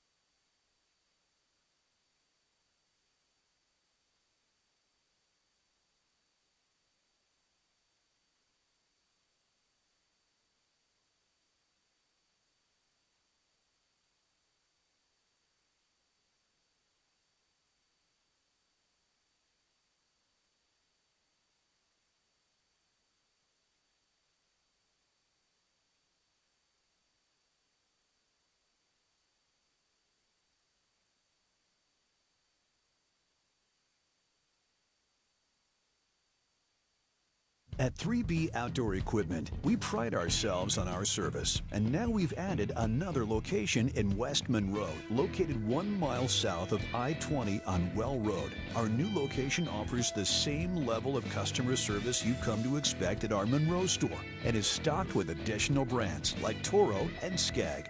3B Outdoor Equipment, the equipment you need and the service you deserve. Hey sports fans, this is Ashton Smith with Shelter Insurance. We are a local agency that specializes in providing the best coverages and service for our clients. We offer all your insurance needs such as auto, home, life, and commercial. We would love the opportunity to earn your business. Please call us at 318-343-3582. You can find us at Facebook or at 205 Old Bastrop Road in Monroe. We are your shield. We are your shelter. If your car or truck is broken down, or you locked your keys in your vehicle, or you just need a flat fix, call Bears Towing and Recovery at 388-3021. In fact, why not just save the number in your cell phone? That's 388-3021. Bears Towing is on call 24 hours a day and 7 days a week. They understand that an emergency doesn't happen at convenient times.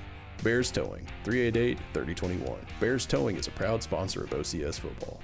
Dreher Contracting has been walked on and driven on all over town for 5 decades. Dreher Contracting has been serving our community for over 50 years. That's a lot of asphalt, surface treatments, hot mix, parking lots, driveways, asphalt maintenance, dozer work, and crushed stone. You can walk and drive on us with confidence. Call 281-2242. Dreher Contracting in Bastrop.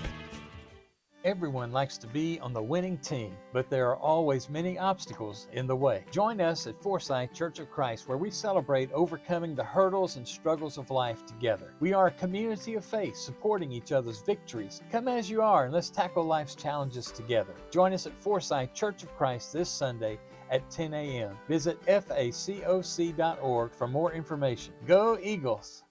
Forsyth Family Medical Clinic with Angela Hamby. Here's what patients have to say. Angela is an excellent healthcare provider. She has knowledge, compassion, and integrity. As a single parent, it's nice to have a medical clinic that makes you feel welcome. Most clinics are just another visit to them. Forsyth Family Medical treats you like family. Make Forsyth Family Medical Clinic with Angela Hamby your home for family health care. 5000 Forsyth Bypass in Monroe.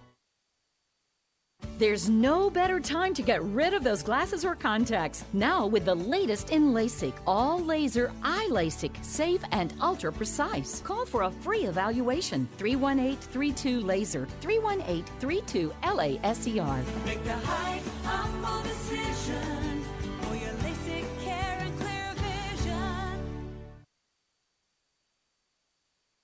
Are you tired of pushing through the pain? Do you struggle day in and day out with simple tasks? Are you ready for change? If so, call Louisiana Pain Care. At Louisiana Pain Care, our doctors are board certified and fellowship trained to target the source of your pain and help you manage it. Visit lapaincare.com for more information and to schedule your appointment. Louisiana Pain Care, your spine care experts.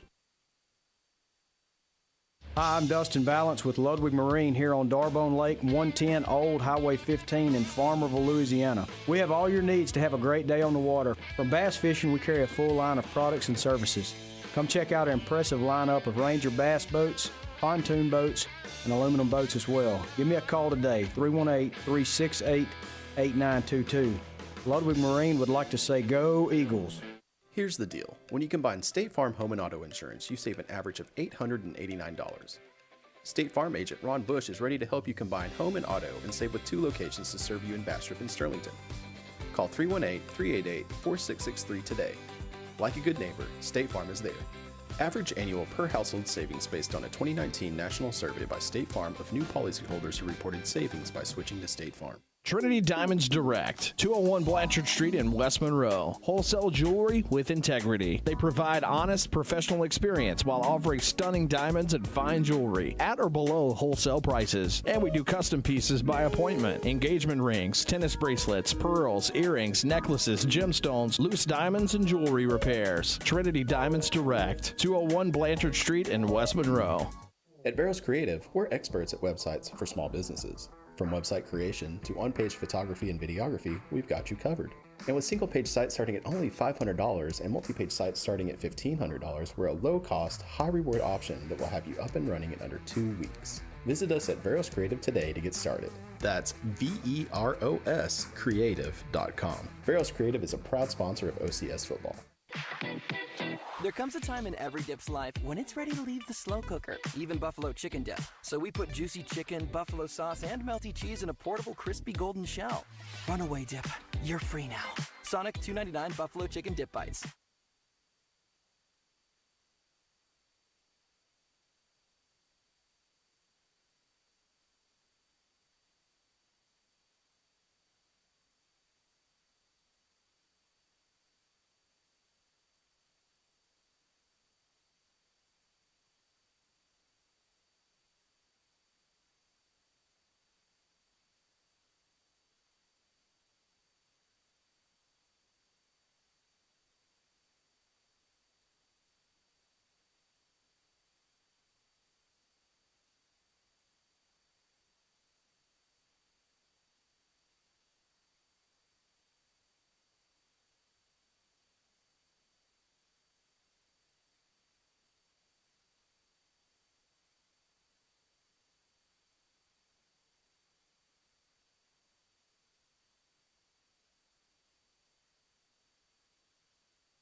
Eagles.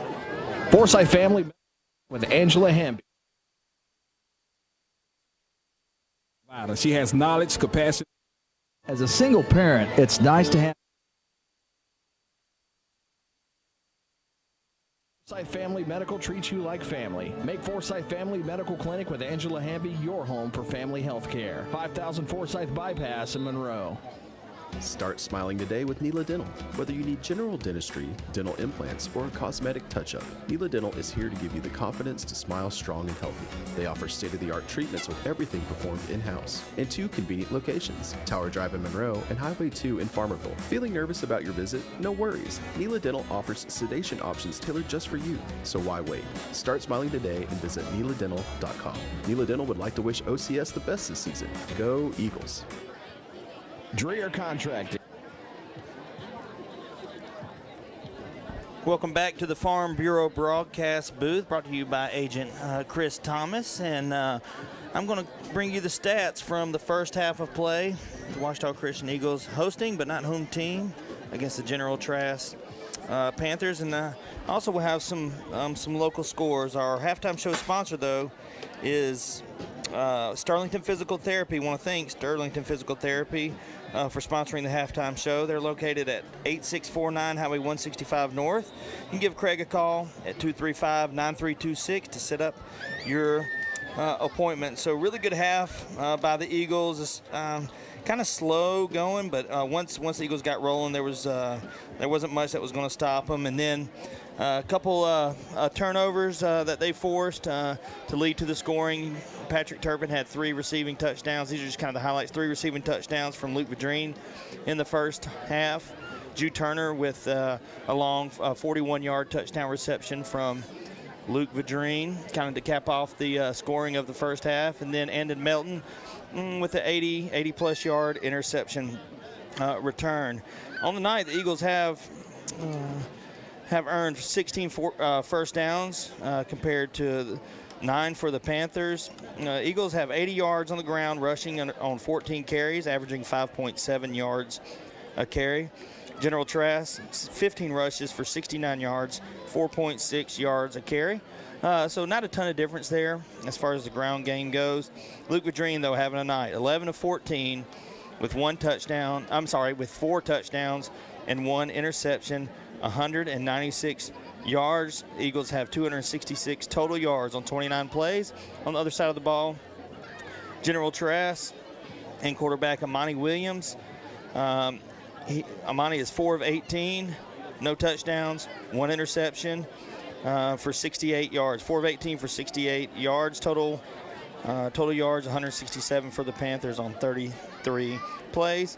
One turnover officially and that was the interception by Andon Melton. But the Eagles also have the onside kick that was recovered. Both teams have recovered on down. So in the first half, looks like the Eagles had the ball 6 times. And on those 6 possessions, the first possession was capped off with a 10-yard touchdown catch by Patrick Turpin. The second possession was the turnover on downs after the Eagles received the ball on a turnover on downs by the Panthers. Third was the interception, Luke's long interception that led to that's the only turnover of the half for the Eagles. The fourth possession was the touchdown, 31-yard touchdown catch by Patrick Turpin again. And then the Eagles onside kick got the ball back, and Patrick Turpin quickly on 4 plays caught another 21-yard touchdown pass. On the ensuing possession by the Panthers, they kind of drove the ball down the field, got within striking distance, and Andon Melton jumps a little hitch route and takes it all the way back 80 yards for the touchdown. And then the Eagles get the ball back with another onside kick. And that was capped off with Jude Turner 41-yard touchdown reception. So on the night, rushing wise, Macon Leonard leading all rushers, 83 yards on 11 carries. Number 14, let's see what his name is, Larry Stewart. 56 yards on 8 carries. Leading receiver for the Eagles, believe it or not, is Jude Turner, 5 catches, 89 yards. Patrick Turpin did have 4 catches for 80 yards, 3 touchdowns. Jude had 1 touchdown. Luke Edwards with 1 catch for 15 yards. Cam Vullion with a nice catch for 12 yards. Only other rusher for the Eagles tonight is Luke Badreen, 2 carries for 14 yards. A couple local scores. You can win it all for just $10 a ticket. Excuse me, a couple local scores for some games that you may be interested in right now at halftime. Franklin Parish is up on St. Fred's 28-7. That's the first one I chose to announce over the airwaves. And then Caldwell and Winfield. I think this game's interesting. Caldwell wins, that's good for us. Well, right now they're down 6-0 to Winfield. And I know Winfield's not your favorite team, David, so I don't know if you want that out in public or not, but Ash and Union, that game's not as close as some people might have thought. Ash is up 27-6, nearing halftime. Ruston is up big on Cabot, Arkansas, 28-7. I guess a big game that kind of popped up this week, Neville versus Calvary Baptist. Yes. Yeah, so Neville's up 21-18. Ooh, and it's not halftime yet, so it's going to be a ball game. It is. Report. Yeah, there's going to be probably a lot of scoring in that game. And then if you're interested, West Monroe's up 27-24 on Pulaski, the never punt, always onside kick team out of Arkansas. So Pulaski Academy, 27-24, the Rebels are up right now. And then Ouachita and Wassman, Ouachita's up 11-0. So just a couple local scores right there, some good games going on in the area. So good first half. I will tell you this. Okay, so I am definitely a huge Caldwell Spartan fan. Oh, no question. 2 reasons. 1, we need them to win games. 2, we love Coach Ed. Yes. Right? Yes. And as satisfying as it was to go down to Columbia last week, and I'm sure, for the Eagles to get the victory, it's never fun, watching, having to beat a friend, but yeah, you're not going to meet a bigger Caldwell Spartan fan than me. That's right. Love the Spartans. Yeah, go Spartans. That's go exactly Coach Ed. right. There you go. That's right. I hope they win a state championship this year. Well, there is something else I do want to mention at halftime. Hopefully we have some listeners, but had a chance to sit down with Coach Parker this week, and I don't know if we'll have time to play it. There's a video that we posted on social media, and OCS is doing something that I know you've talked about before, and a lot of people should be really excited about. We're going to have the OCS Athletic Booster Club. That's going to begin next week. There's a Friday coming up. There's a meeting coming up a week from tonight at 5:30 in the cafeteria at school. Yeah, go where ahead. do I sign up? Where do you sign up? You show up at that meeting. That's what you show call. up. You can call the front office. You can show up at that meeting, and they'll answer any questions. And really the big thing is OCS has. You look at this field out here and these facilities. One is we have as nice a field as anybody. Last year we got new LED lights, and we have as nice of a broadcast booth here as anywhere else. We know that. And you know what? Here's the other thing. Our kids make the most out of what they can with those athletic facilities down there. But if you walk in there, it's kind of, you kind of travel back in time. I mean, it looks the exact same probably as it did when that building was first built. And so I don't know what they are, but Coach Parker's told me that they've got a plan that they're going to talk about. All right. Unveil. Okay, Yeah, go ahead. Okay, so let's dovetail into that. Okay. You said you want to be involved in the OCS Booster Club. What do you do? No, you show up next Friday. Okay. In the next Friday, cafeteria at school. What time? 5:30. Yeah. Okay. Before the game against Del High. All right. I got another one for you. How about this? Okay. How about Ouachita Christian School? How long has it been around? Oh, 50 years, man. Is it? Is it 50? It's almost 50. It's almost 50. How do you know it's 50? Well, because we got a big party coming up. A big one. Yes. A big one. And you know what you need to do? You need to come to that party. That is October 5th. Is that right? October 5th. That's correct. You know what the cost on it is? Well, you just got to RSVP as far as I know. It. Yeah. It's going to be a fantastic night. There's going to be a lot of speakers. There's going to be a lot of history. There's going to be. I mean, I'm playing a limited role. Yeah. In that celebration, and I'll tell you what. The only thing that assures me is an opportunity to kind of see what is being put together. Yeah. And I'm telling you, if you even remotely come close to caring at all about Ouachita Christian School, if you don't come, you're going to miss. You're going to miss 100%. You're going to miss out. This is a chance for. All right. So you played here. I did. You did, and to this day, you love Ouachita Christian football. Absolutely. All right. So since I've been here, I've loved Ouachita Christian football. Can't even say it. But I got kids coming up, that I want to see them succeed at doing the things that they love to do. Did you get? Wait a second. Hold on. Did you got one that may have been out there tonight, right? Yeah. They recognize the 3rd and 4th grade team and the 5th and 6th grade team, and my son Walker is out there playing football with the 4th grade, first year tackle football. So, but right now, I mean, I think his, he may be a little disillusioned because that 3rd and 4th grade team has won 2 games with a combined 82-0 score. So yeah, that's how you fall into some disillusionment. I'm sure it's probably disillusionment too. That the Lake Providence, or I should say Lake Providence, General Trass Panthers fell victim to as well. I mean, you're in that football game midway through the second quarter, score 7-0. Yeah. You're moving the football, having some success on the ground, having a little bit through the air. Literally 10 minutes as the watch goes later. You're heading into halftime now, 35-0. And I think it's important to point out to everybody that if the Eagles are able to put 42 points on the board, another touchdown. That's right. With a 42-0 lead, that clock's going to run. Yes, and the Eagles get the ball to start off the 3rd quarter. So you can guarantee that's what Coach Fitzhugh is looking to do. That's one way to preserve your players. Limit the time on the field, and so go out there and take your business. I think also that part of it is limiting the time they're going to spend on the field. But I would say just as importantly, you're going to have a bunch of these young guys with an opportunity to get out there and play under these lights. Yeah, that's a big deal. There's nothing that these kids want more than to get on film. Even if it means getting corrected, I think it's worth it.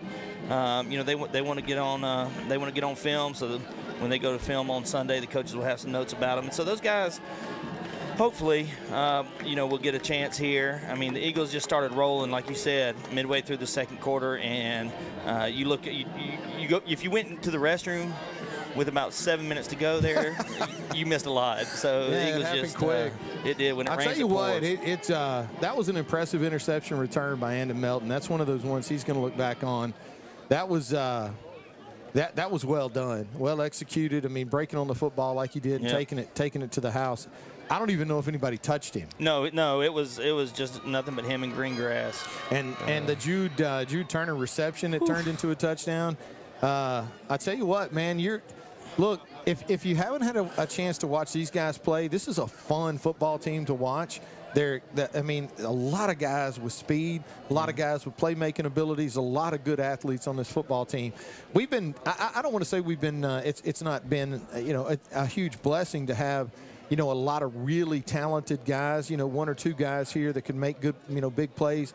With this roster, everybody out here is capable of taking it to the house on you. And it's a lot of fun to watch. This is a solid roster, and one thing about this team, it's early in the season, but this team, this defense, this is a fast defense. I mean, our linebacking core, I've been impressed with them tonight. They have given up some runs, but they're still pitching a shutout. But, I can't talk enough about Cooper Russell. He's just fantastic, leading the team in tackles. He's got 7 tackles here at halftime that are credited so far. I know that takes a little longer to process. But with Rich Coates and Eli Gray at those linebacker positions, I mean, they're getting to the ball. They're getting upfield. Now, sometimes they get trapped a little bit, but, I think the Eagles' defense is really fun to watch. And, of course, the offense Turpin with 3 touchdown receptions in the first half. Jude Turner did not have a carry in the first half. And, man, I love watching that kid with the ball in his hands. I know, but I would say this. And I know, Jude, you and I have seen Jude run the football several times this season.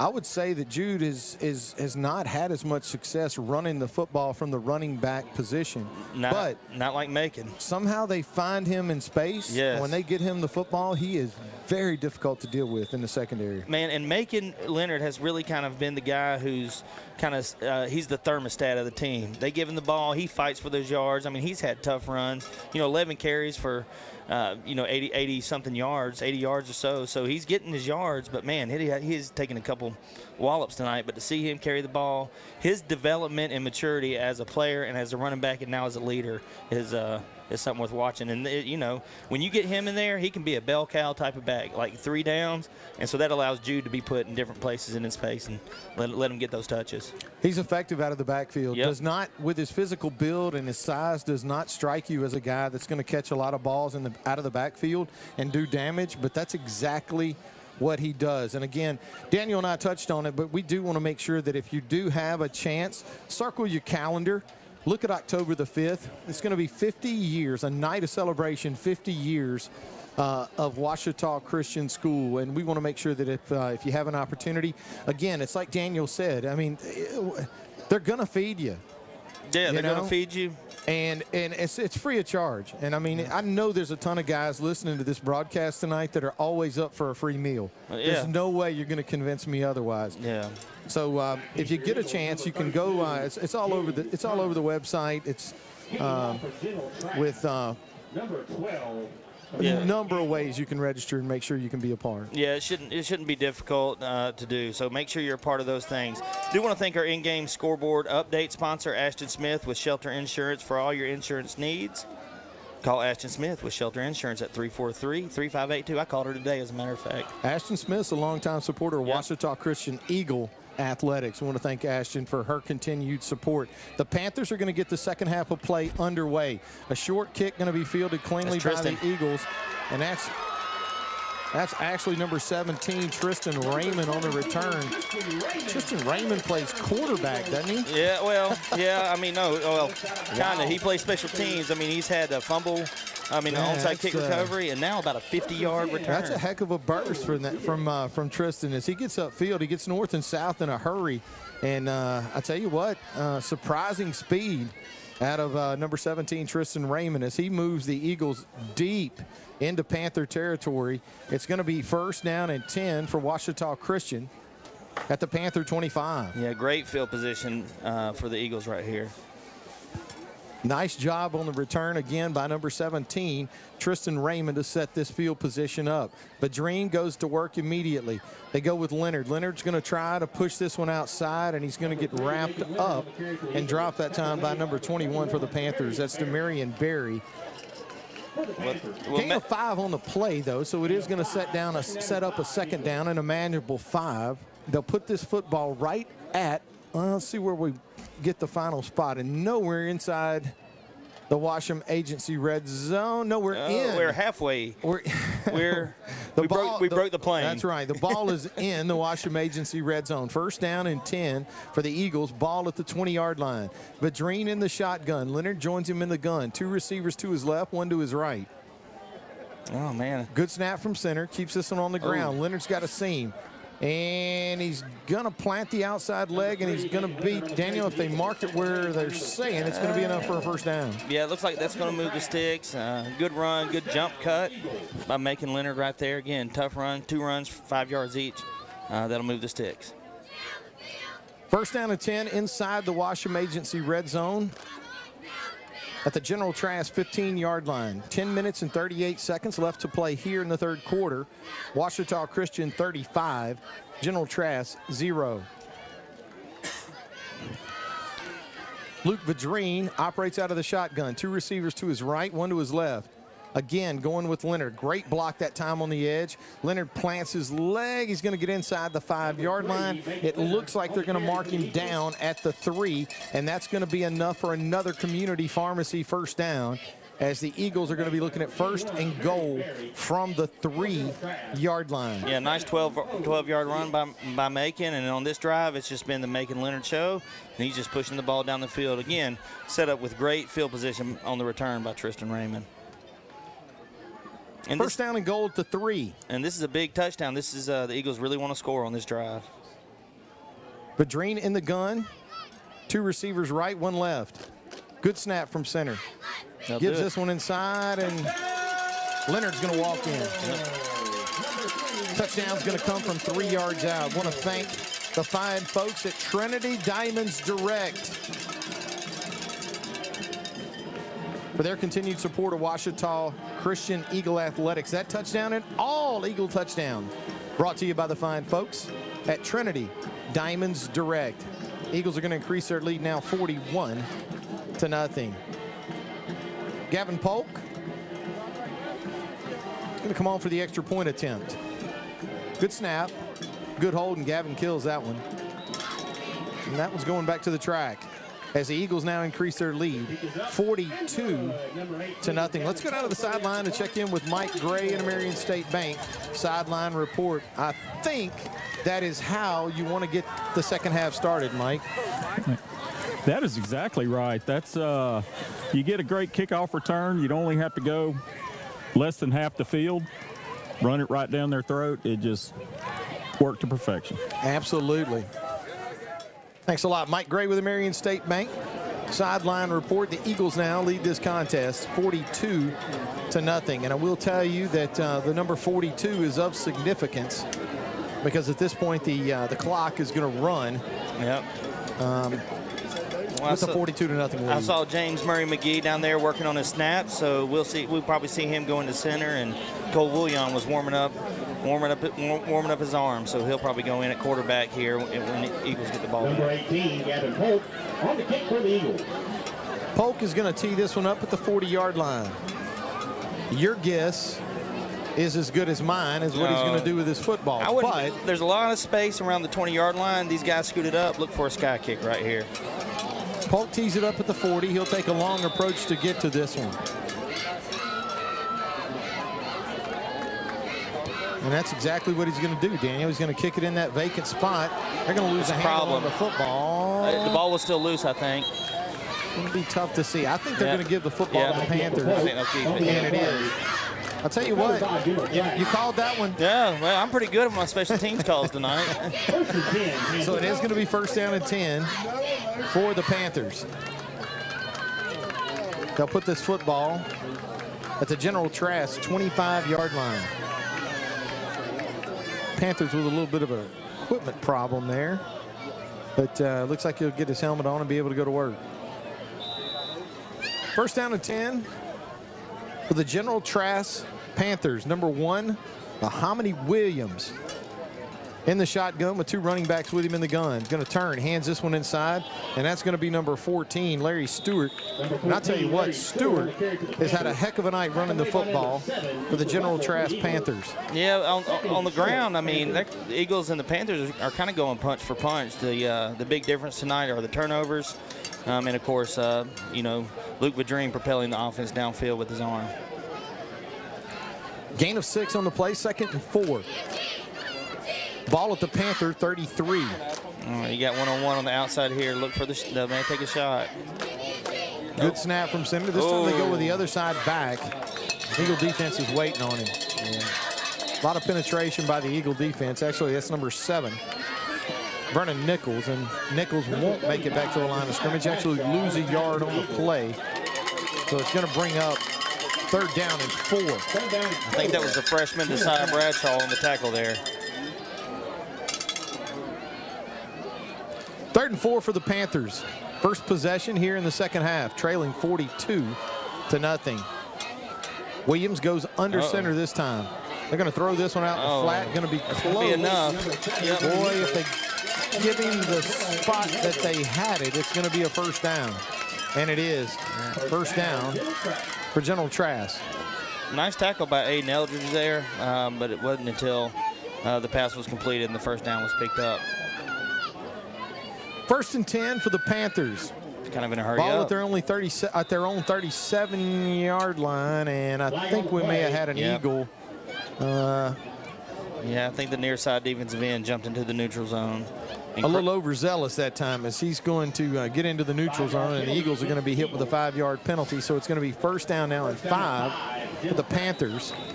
Their own 42-yard line. Water. 6 minutes left to play here in the third quarter. Hydration timeout. As we do take a quick hydration break.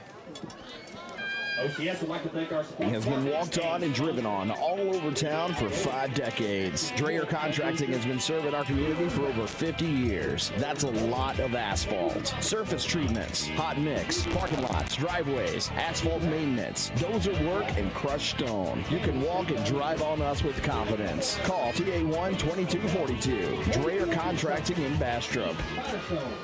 Johnny's Pizza. Welcome back inside the Farm Bureau broadcast booth, brought to you by agent Chris Thomas.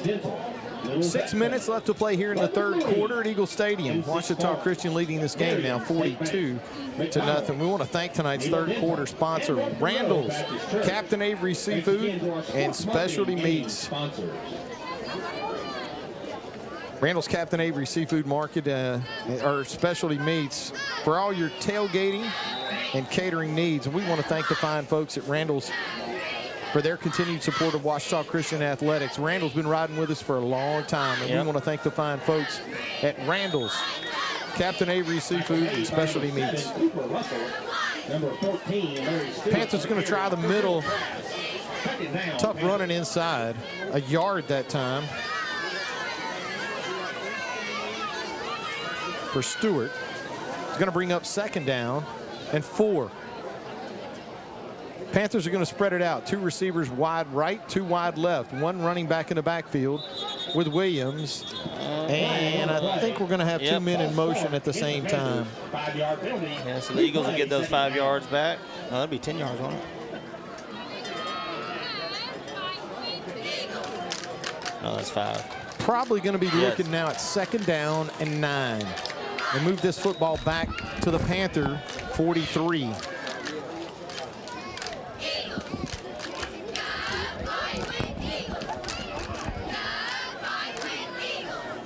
Panthers spread them out. Uh-oh. Whoa. Eagle ball. Well, there's apparently some confusion. There was. on The that. quarterback just stopped like he heard a whistle. There is a flag. Oh, yeah, there's a flag on the far side.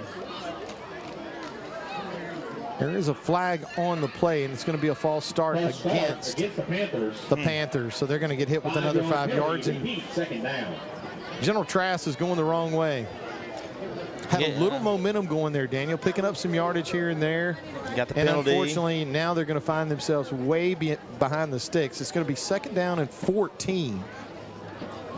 Yeah, that's they're getting up, spotting this football at the Panther 33. That's just a drive killer right there. They were kind of, like you said, get some momentum. They were running the ball, breaking off bits and pieces, 4, 5, 6 yards, and then even got the help with the penalty by the Eagles, and now all that's negated, and they're behind the sticks. Second down and 14, ball at the 33. Williams looks to throw. He's going to feel some pressure. Now he's going to turn it upfield. He's going to be dropped. Looks like he may have picked up a yard on the play. As they're going to spot this one just shy of the 35. Let's call it the 34-yard line. A gain of 1 on the play. It's going to bring up third down and 13 for the Panthers. Clock running now, Daniel, and this one's happening fast. It is. 3 minutes left to play here in the third quarter. Yeah, so Eagles 42, Panthers 0. Yeah, dangerous play for the Panthers right here, 3rd and long. You expect them to throw the ball. The Eagles may find a way to pick this one off. Oh, we got another flag there. Flag on the play. penalty marker before the snap, actually, and it's going to be a false start against the Panthers again. 3 false start penalties on this drive alone. And the Panthers are going to find themselves now even further behind the sticks. We're looking at 3rd and 13. Now you're going to be looking at 3rd and 18 as they go back to their own 29-yard line. Clock running again with a 42-0 lead for the Eagles. We're down inside 2 minutes and 30 seconds in the 3rd quarter. Eagles with a chance to make one more big play before they call it a night. A lot of these starters. Williams looks to throw, and he does. Sets up the screen underneath. It's a nice throw and a nice catch that time as number 14, Larry Stewart, does a nice job of getting north and south. But again, you're so far behind the sticks. A nice 7, 8 yard gain.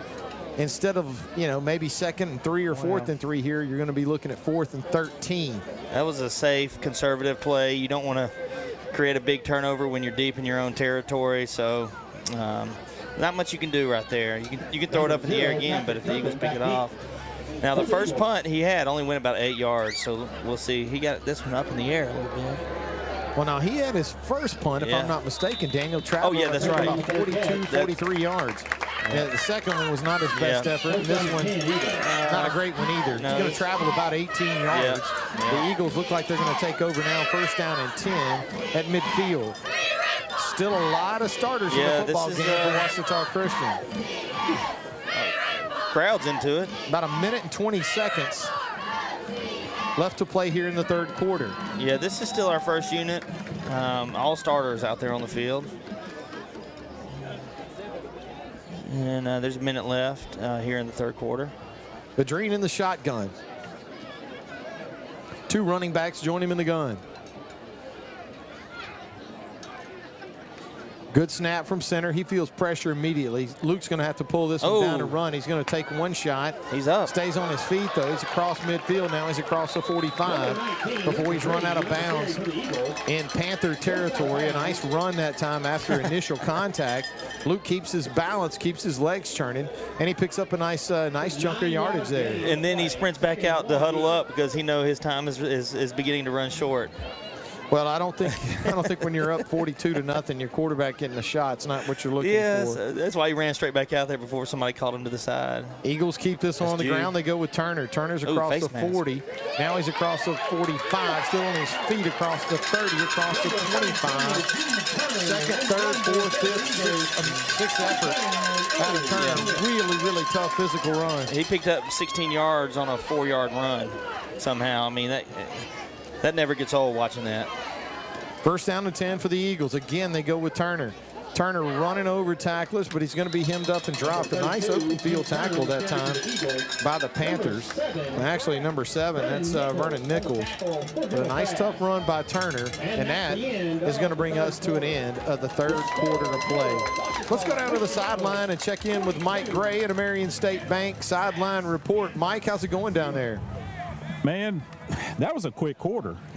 Yeah, what happened? When that clock starts rolling and doesn't stop, it goes quick. But we're still pumping it. We're still, still got the foot on their throat, still going. And I like to see it. I know the guys don't want to come out, and they'll probably stay in there for this drive before any of the youngsters come in. Thanks a lot, Mike. Mike Gray with the Marion State Bank Sideline Report. And I believe you alluded to it a little while ago. But, looking down on the sideline now, seeing a couple of young men, as they say, getting loose. As looks like Voyan is starting to take a few throws down there. May have an opportunity to get in. I'm probably going to agree with Mike on this one, Daniel. You probably want to let these guys maybe finish this drive out. Yeah. But I would think that their time is probably short-lived here in the 4th quarter. As we begin the 4th quarter of play, Ouachita Christian is out in front of the General Trass Panthers, 42-0. Well, Eli Gray's come into the B-back position. Jude's moved to the A-back position. And I think that may be it for Macon Leonard on the night. But I do know at halftime he had 80 yards. And then on the last drive, he carried the ball 4 times for 26 yards. So Macon goes over 100 yards for the night. Tough running tonight, too, from Macon, as he does a great job running the football. It's going to be 2nd down and 5 for the Eagles inside the Washam Agency red zone. Ball at the 20.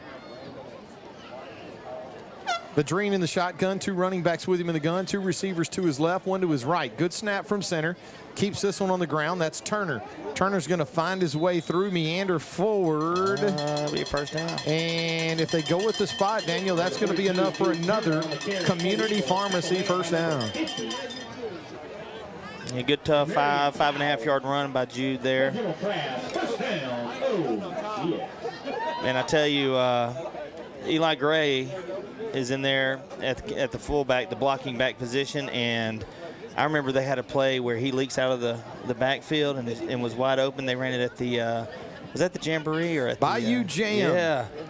First down and 10 for the Eagles inside the Washam Agency red zone. Jude Turner is going to find a soft spot in there, Daniel. And he's going to pick up nice yardage. It's going to be a gain of 7 on the play. Yeah, again, nice run by Jude, just running it right up the gut, finding room in the middle, finding a crease, and picking up, moving the down marker. 10 minutes and 52 seconds left to play in the ball game. Ouachita Christian 42, General Trass 0. Second down and 3 for the Eagles. Good snap from center. They go with Turner. Plants his outside leg in. Panthers are going to have a tough time with that as Jude Turner is going to take it in from 9 yards out and increase this Ouachita Christian Eagle lead now 48-0. Good tough run that time by Turner.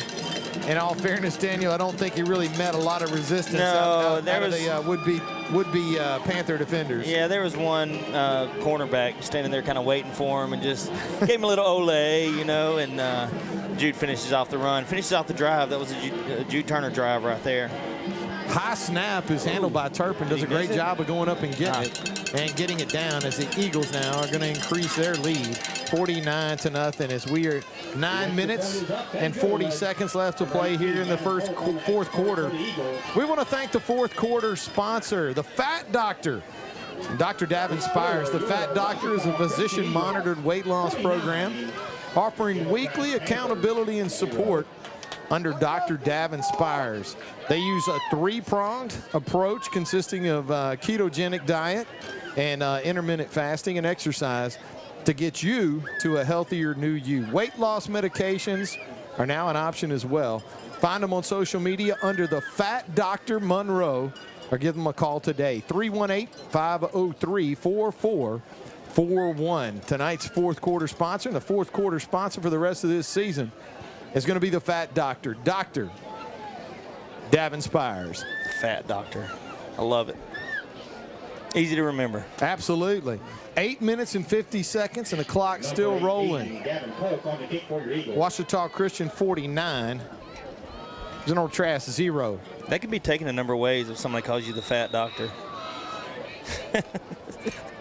Well, yeah, but yeah, you could. And they got a fair catch that, though. I don't think they understand that that's not one you can just let live. Oh boy, I tell you what, a tough physical activity down here at the goal line is a little miscommunication that time by the Panthers, and the Eagles special teams make them pay for it. It's Panthers decided to just let that one lie, and that's a live football, and without covering it, the Eagles with a chance to scoop it. I think about the time they realized that, it was a lot of people on their way down there with ill intentions, as they would say. So it is going to be first down and 10 for the Panthers. First down and 10, General Trass. Spot this football at the Panther 11-yard line. Bahominy Williams in the shotgun. He's going to turn and hands this one inside to number 14. That's Stewart. Stewart is a tough running back. Daniel, I got to tell you, I would say that on the right team with the right line, I'll tell you this, Larry Stewart would be a very difficult running back. I don't know that he's kind of got that Mark Ingram build and style of running there, but brought down by Cooper Thomas there. Not Cooper Russell, Cooper Thomas in the game. The freshman, number 44 at middle linebacker. First down and 10 for the Panthers. Ball at their own 21. Quick throw out in the flat.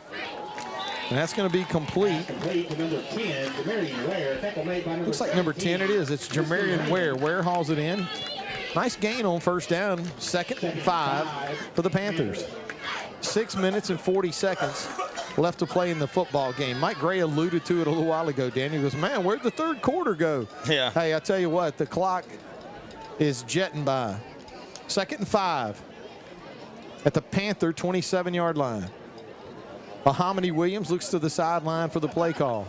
I think he's going to let some of this clock wind down as he waits for the call. Eye backfield behind him, turns. They're going to run the toss sweep, and it was probably not what they're looking for, as that ball's going to get away from them. Great job that time by number 14, Larry Stewart. Wisely threw the pitch to number 28, Kevin Shelton. Shelton lost the handle on it, and another heads-up play that time by number 14, Larry Stewart. I'm continuing to be impressed by Stewart, Daniel. Been impressed by him all night as he runs the ball hard, good speed, and that time a great heads-up play as he falls on the football just to keep the Eagles from being able to get on it. There's 5 minutes and 50 seconds left to play here in the fourth quarter as the Eagles holding on to a 49-0 lead. Let's go down to the sideline and check in with Mike Gray at a Marion State Bank sideline report. Mike, how's it going down there? Well, let's reflect back to the third quarter when we talked about free food. Yes. At the 50th anniversary of OCS. Yes. And then we get to the fourth quarter, and you tell me I need the fat doctor.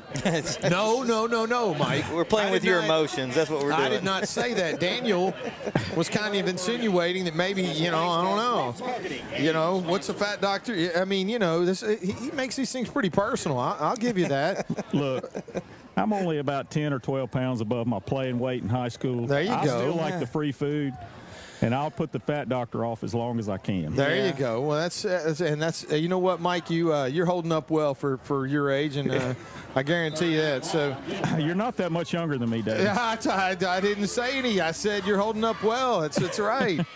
I think we both are better than I should be. Thanks a lot. Mike Gray with the Marion State Bank sideline report. As the Panthers are going to lose a handle on the football, going to depend, and it is. They're going to rule him down, but I don't know. Number 71, Hudson Weed with the sack. Yeah, that's exactly what they're going to do. So it is going to be fourth down for the Panthers. And Daniel, I guess they're going to have to punt this football, you would think. Yeah. As they're going to be looking at fourth down and probably 22. Clock running now inside of 5 minutes. Hey, what about the Panthers will have to punt this football. What about the old free kick right here? Just let Patrick get up under it and fair catch? Well, they got 3 guys deep. Yeah. And they are all standing at the 40-yard line. So with a signaled fair catch, this would be a possible opportunity. Yeah. I know Coach Fitzhugh is really in the ear, and that's going to sail over the head. So if a free kick was on the board, that's going to be taken off of it. Now, I will tell you this. I'm not 100% sure that the free kick is not on the board for a safety kick as well. I'm not sure either. I don't know if it has to be a punt. Yeah. I don't know. You know what? Let's go down to the sideline and check in with Mike Gray. Mike, I got to tell you, I don't know if you can free kick a safety kick or not. Well, they're going to kick it from the 20. And so they're going to go – I don't think the free kick is going to come into play on this. I got you. They're going to be a little far for that. I got you. Yeah. So – but the clock is still rolling. Oh, yeah. And we're inside 4 minutes. Coach Fitzhugh's going to do. Yeah. He wants to practice everything he can in these live situations. Absolutely. To help us down the road. Absolutely. Thanks a lot, Mike. Mike Gray with the Marion State Bank sideline report. And in all fairness, Daniel, I think Mike is probably right. He is. If they kick this from the 20-yard line, I think we're going to, at a minimum, travel deep into Eagle territory. Yeah. I say deep, but probably around the 35, 40-yard line. I asked Coach Fitzhugh about the free kick, if that's what he was doing last week. He said he was, and then, he said if we get that chance again, we're going to line 3 guys up to receive the ball so that we're able to make that fair catch. So that's pretty obviously what he was trying to do there. He wanted to give Gavin a chance to to run up and boot one, try to boot one through the upright. Well, Gavin's going to have 3 minutes to try and, or the Eagles are going to have 3 minutes to try and get Gavin into range. They're going to kick this football from the 20-yard line. The Eagles standing at the 30. I think if they catch it on this side of the 50, they may let him. Oh, it's going to be a low-line drive kick, and the Eagles are going to have a tough time corralling this one. They finally get their hands on it. Oh, nice cut. Oh! And again, that's number 17, Tristan Raymond. Daniel, I got to tell you, Raymond has impressed me on these returns tonight. He gets his body situated where he's running north and south. Decisive. Yes, makes a couple of guys miss, and he gets upfield, takes a shot low that time, got airborne, shakes it off, and are ready to go. So the Eagles now, with 2 minutes and 30 seconds left to play in the football game, and now we are officially going to have some fresh faces in. Yeah, Cole Vouillon's in at quarterback. I see a couple receivers, John Bowles and Maddox Fitzhugh on the outside. Looks like Cooper Thomas in at running back. I would imagine the effort here, Daniel, is to get into field goal range. First down and 10. Ball at the Eagle 48-yard line. High snap from center. Vouillon's going to get hammered. Ball's on the ground. That's got to be incomplete, doesn't it? I don't know. It looks like the Eagles may have gotten back on it. Oh, Vouillon takes a shot, though. But a minute and 59 and still rolling. The mission to try and get Gavin into range is it's becoming a taller task initially. So they got 10, 20, 25 or so. That's probably right. A minute and 42 seconds. The clock becomes your enemy here. Yeah, 26, second and 26. Vouillon brings the Eagles out. 2 receivers to his right, 1 to his left. Running back with him in the backfield is Thomas. Gives this one to Thomas. Thomas has got some running room. He's across the 40. Now he's across the 45, the 50, and into Panther territory. Nice run that time by number 44, Cooper Thomas. Daniel, he had a crease, and he got north and south in it. Able to plant his leg and find the yardage. And the Eagles now with a minute trying to find a way to get Gavin Polk into field goal range. First down, or actually third down after the long loss on the sack. 3rd down and 3. Vouillon turns, hands this one to Thomas. Thomas is going to be met by a big man. Number 70. Eagles aren't going to get back to the line of scrimmage here, so it's going to be a loss of 2 yards on the play. Bring up 4th and 5. Clock's running, though, 45 seconds. Well, they may just left to play. May run one more play. See what you get. You're going to need 5. Yes. I don't know if you go to the air here or if you keep it on the ground. Let's see here. They're going to have to snap the ball. So they could try a hard count, but I don't know if that will work here. They're probably just run the ball. Looks like this is going to be a safe play here. Yeah. That's exactly what will happen. Turnover on downs. Turnover on downs. Clock's going to run, but Daniel, I don't think the Panthers aren't going to send the offense out. The Ouachita Christian Eagles are going to open up their home play here at Eagle Stadium with a big win tonight. They're going to defeat the General Trass Panthers 51-0. Great. I tell you what, great to see a lot of guys contribute tonight, Daniel, as we were able to see several different Eagles contribute in scoring, several different Eagles contribute defensively, several different Eagles contribute in running the football, catching the football. I mean, just a well. Coach Fitzhugh has his guys ready to play football tonight. General Trass probably not one of the better teams the Eagles are going to see this season. But again, the guys executed and got some things done. Now, we'll say this, and I'd be interested to hear what Mike Gray has to say as well. Mike's kind of, old school, as they say with me. A lot of sloppy, unsportsmanlike conduct penalties against the Eagles tonight.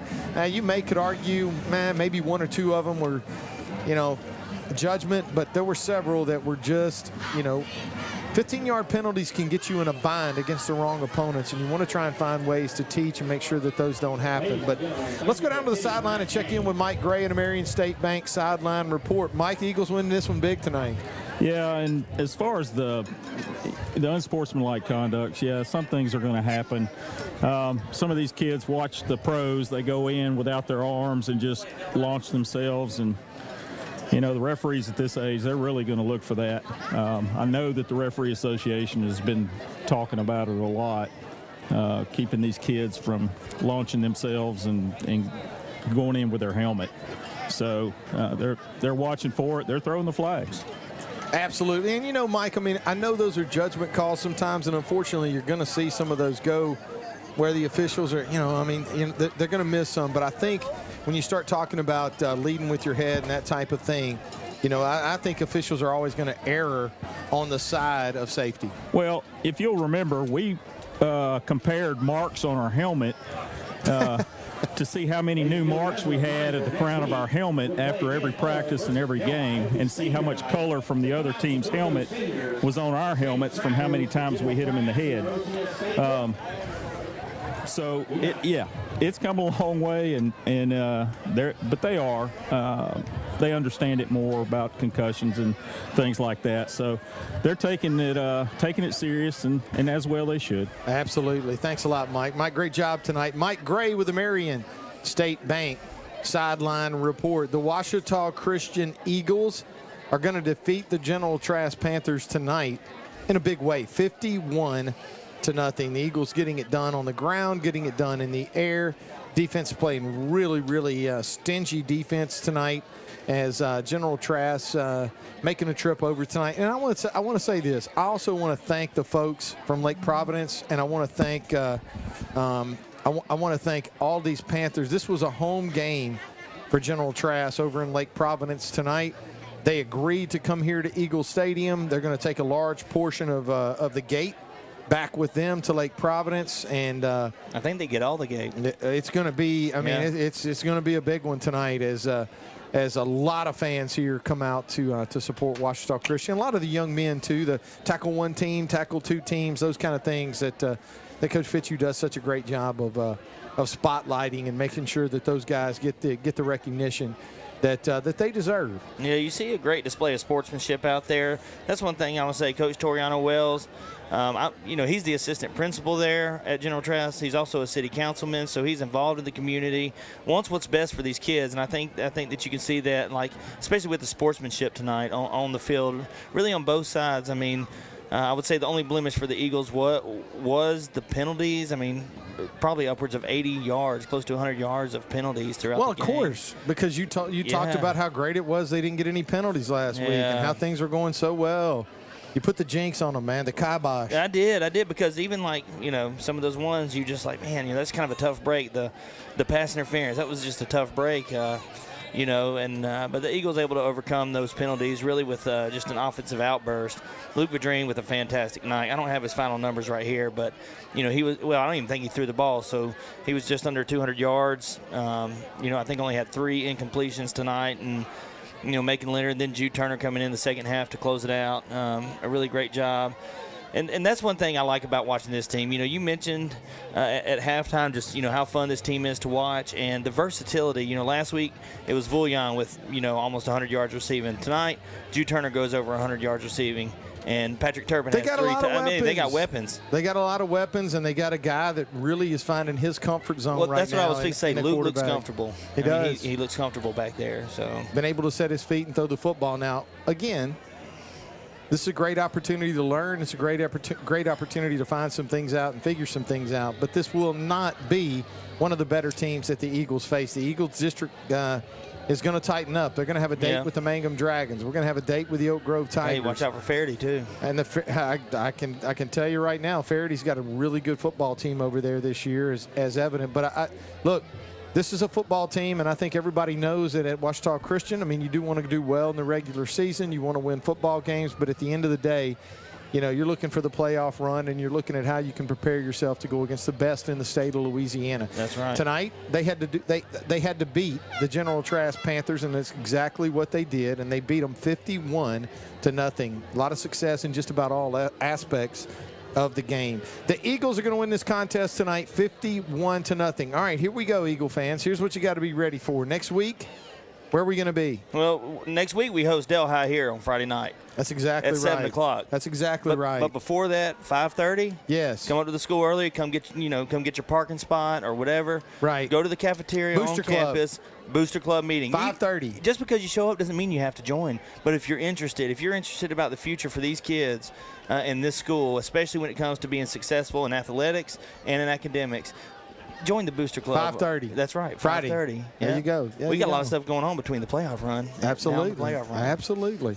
Well, listen, folks, it's been a great night here at Eagle Stadium. The Ouachita Christian Eagles are going to defeat the General Trass Panthers 51-0. It's a great night here in Monroe, Louisiana. Great night here at Fitzhugh Field, Eagle Stadium. Want to thank everybody for tuning in tonight. We want to thank Mike Gray for his efforts down on the sideline. DH, hurry back. Yes, you got to get back. We can't. This is really crazy. And then before we go off the air, we wanted to say one more thing. I'm sure the young man is probably not listening, but I bet he is. But I know there's. We wanted to send a special hey, get well soon. A special word of encouragement out to Barrett Freeland. Absolutely, Barrett. Junior Barrett Freeland, who wants more than anything to be on that field, and he had earned a starting spot at defensive back. So just one of those things that happen. You work through it, and you got a family here that's supporting you and praying for you, and hoping to see you back on the field soon. Ouachita Christian wins this one 51-0. You've been listening to Ouachita Christian Eagle football on the Ouachita Christian Eagle Sports Network. Thanks for tuning in tonight.